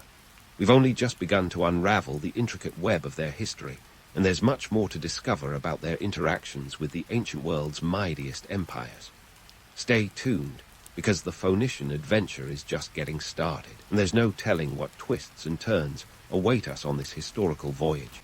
And just like that, the Phoenicians found themselves in the crosshairs of history's relentless advance. Their impressive balancing act, like a juggler keeping a dozen flaming torches in the air, was about to face its hardest test yet. Expansionist empires were looming larger than ever, and the Phoenicians, with their nimble strategies and shrewd diplomacy, were running out of tricks up their sleeves. Let's talk decline, shall we? It's not as dramatic as the fall of Rome or as poetic as the sunset of the Egyptian dynasties, but the unraveling of Phoenician power is a masterclass in the slow erosion of influence. Around the 6th century BCE, those pesky Babylonians, never satisfied, always expanding, took a keen interest in the Phoenician city-states. King Nebuchadnezzar Roman II, that legendary builder of Babylon, decided to stretch his empire's muscles and lay siege to Tyre. And not just any siege, this one dragged on for a mind-numbing 13 years. That's longer than some people's commitment to their Netflix subscriptions. Eventually, Tyre succumbed, not with a bang, but a whimper. Nebuchadnezzar wasn't playing by the rules of a quick conquest. He was in it for the long haul, a testament to the Babylonians' stubborn persistence. And while Tyre eventually agreed to terms, the city was never quite the same. The siege left its economy in tatters, its population weary, and its autonomy severely clipped. It was a shadow of its former self, a reminder that even the mightiest traders could be worn down by relentless pressure. But hang on, the Phoenicians weren't out of the game just yet. Enter the Persians, who swept through like a well-oiled imperial machine in the late 6th century BCE. Under Cyrus the Great, they absorbed the Phoenician cities into their sprawling empire. Now, here's the twist. Instead of crushing them outright, the Persians saw value in what the Phoenicians had to offer. Those unparalleled maritime skills and trade networks were just too good to pass up. So the Phoenicians became part of the Persian Empire, contributing their fleet to Persian military campaigns while retaining a measure of local autonomy. It was a classic case of, if you can't beat 'em, co-opt 'em. Yet, internal squabbles were just as corrosive as external pressures. Those rivalries between city-states, remember the sibling squabbles, never really went away. The unity that had allowed them to thrive and navigate the geopolitics of the Mediterranean was fraying at the edges. Infighting and competing interests weakened their collective position, making it easier for external powers to pick them off one by one. Fast forward a bit, and the Phoenicians faced yet another powerhouse, Alexander the Great. In 332 BCE, the Macedonian conqueror set his sights on Tyre. The city put up a fierce resistance, holding out for 7 months against Alexander's forces. But even the most fortified island city couldn't withstand the relentless march of history.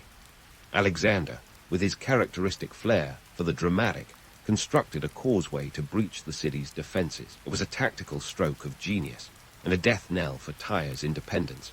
After its fall, the city was plundered, and its people either slaughtered or sold into slavery. Cue the melancholy violins. By the time Rome rolled around, the Phoenician city-states were mere footnotes in the grand narrative of imperial conquest.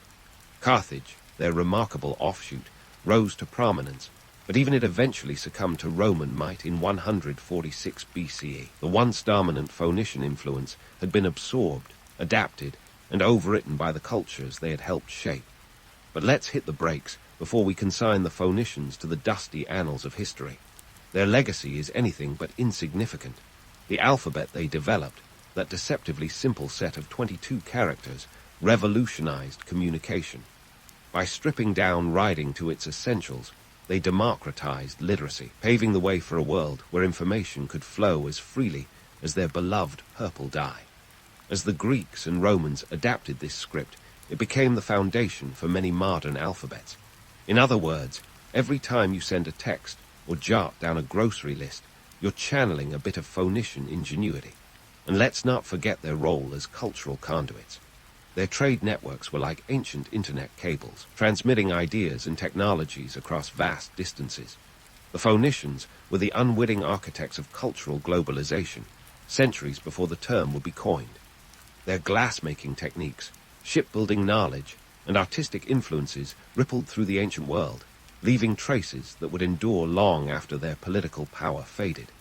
Yet, their mythos is a tangled web of romanticized tales and gritty realities. While they were undoubtedly skilled navigators and traders, they were also participants in the less savory aspects of ancient commerce, including the slave trade.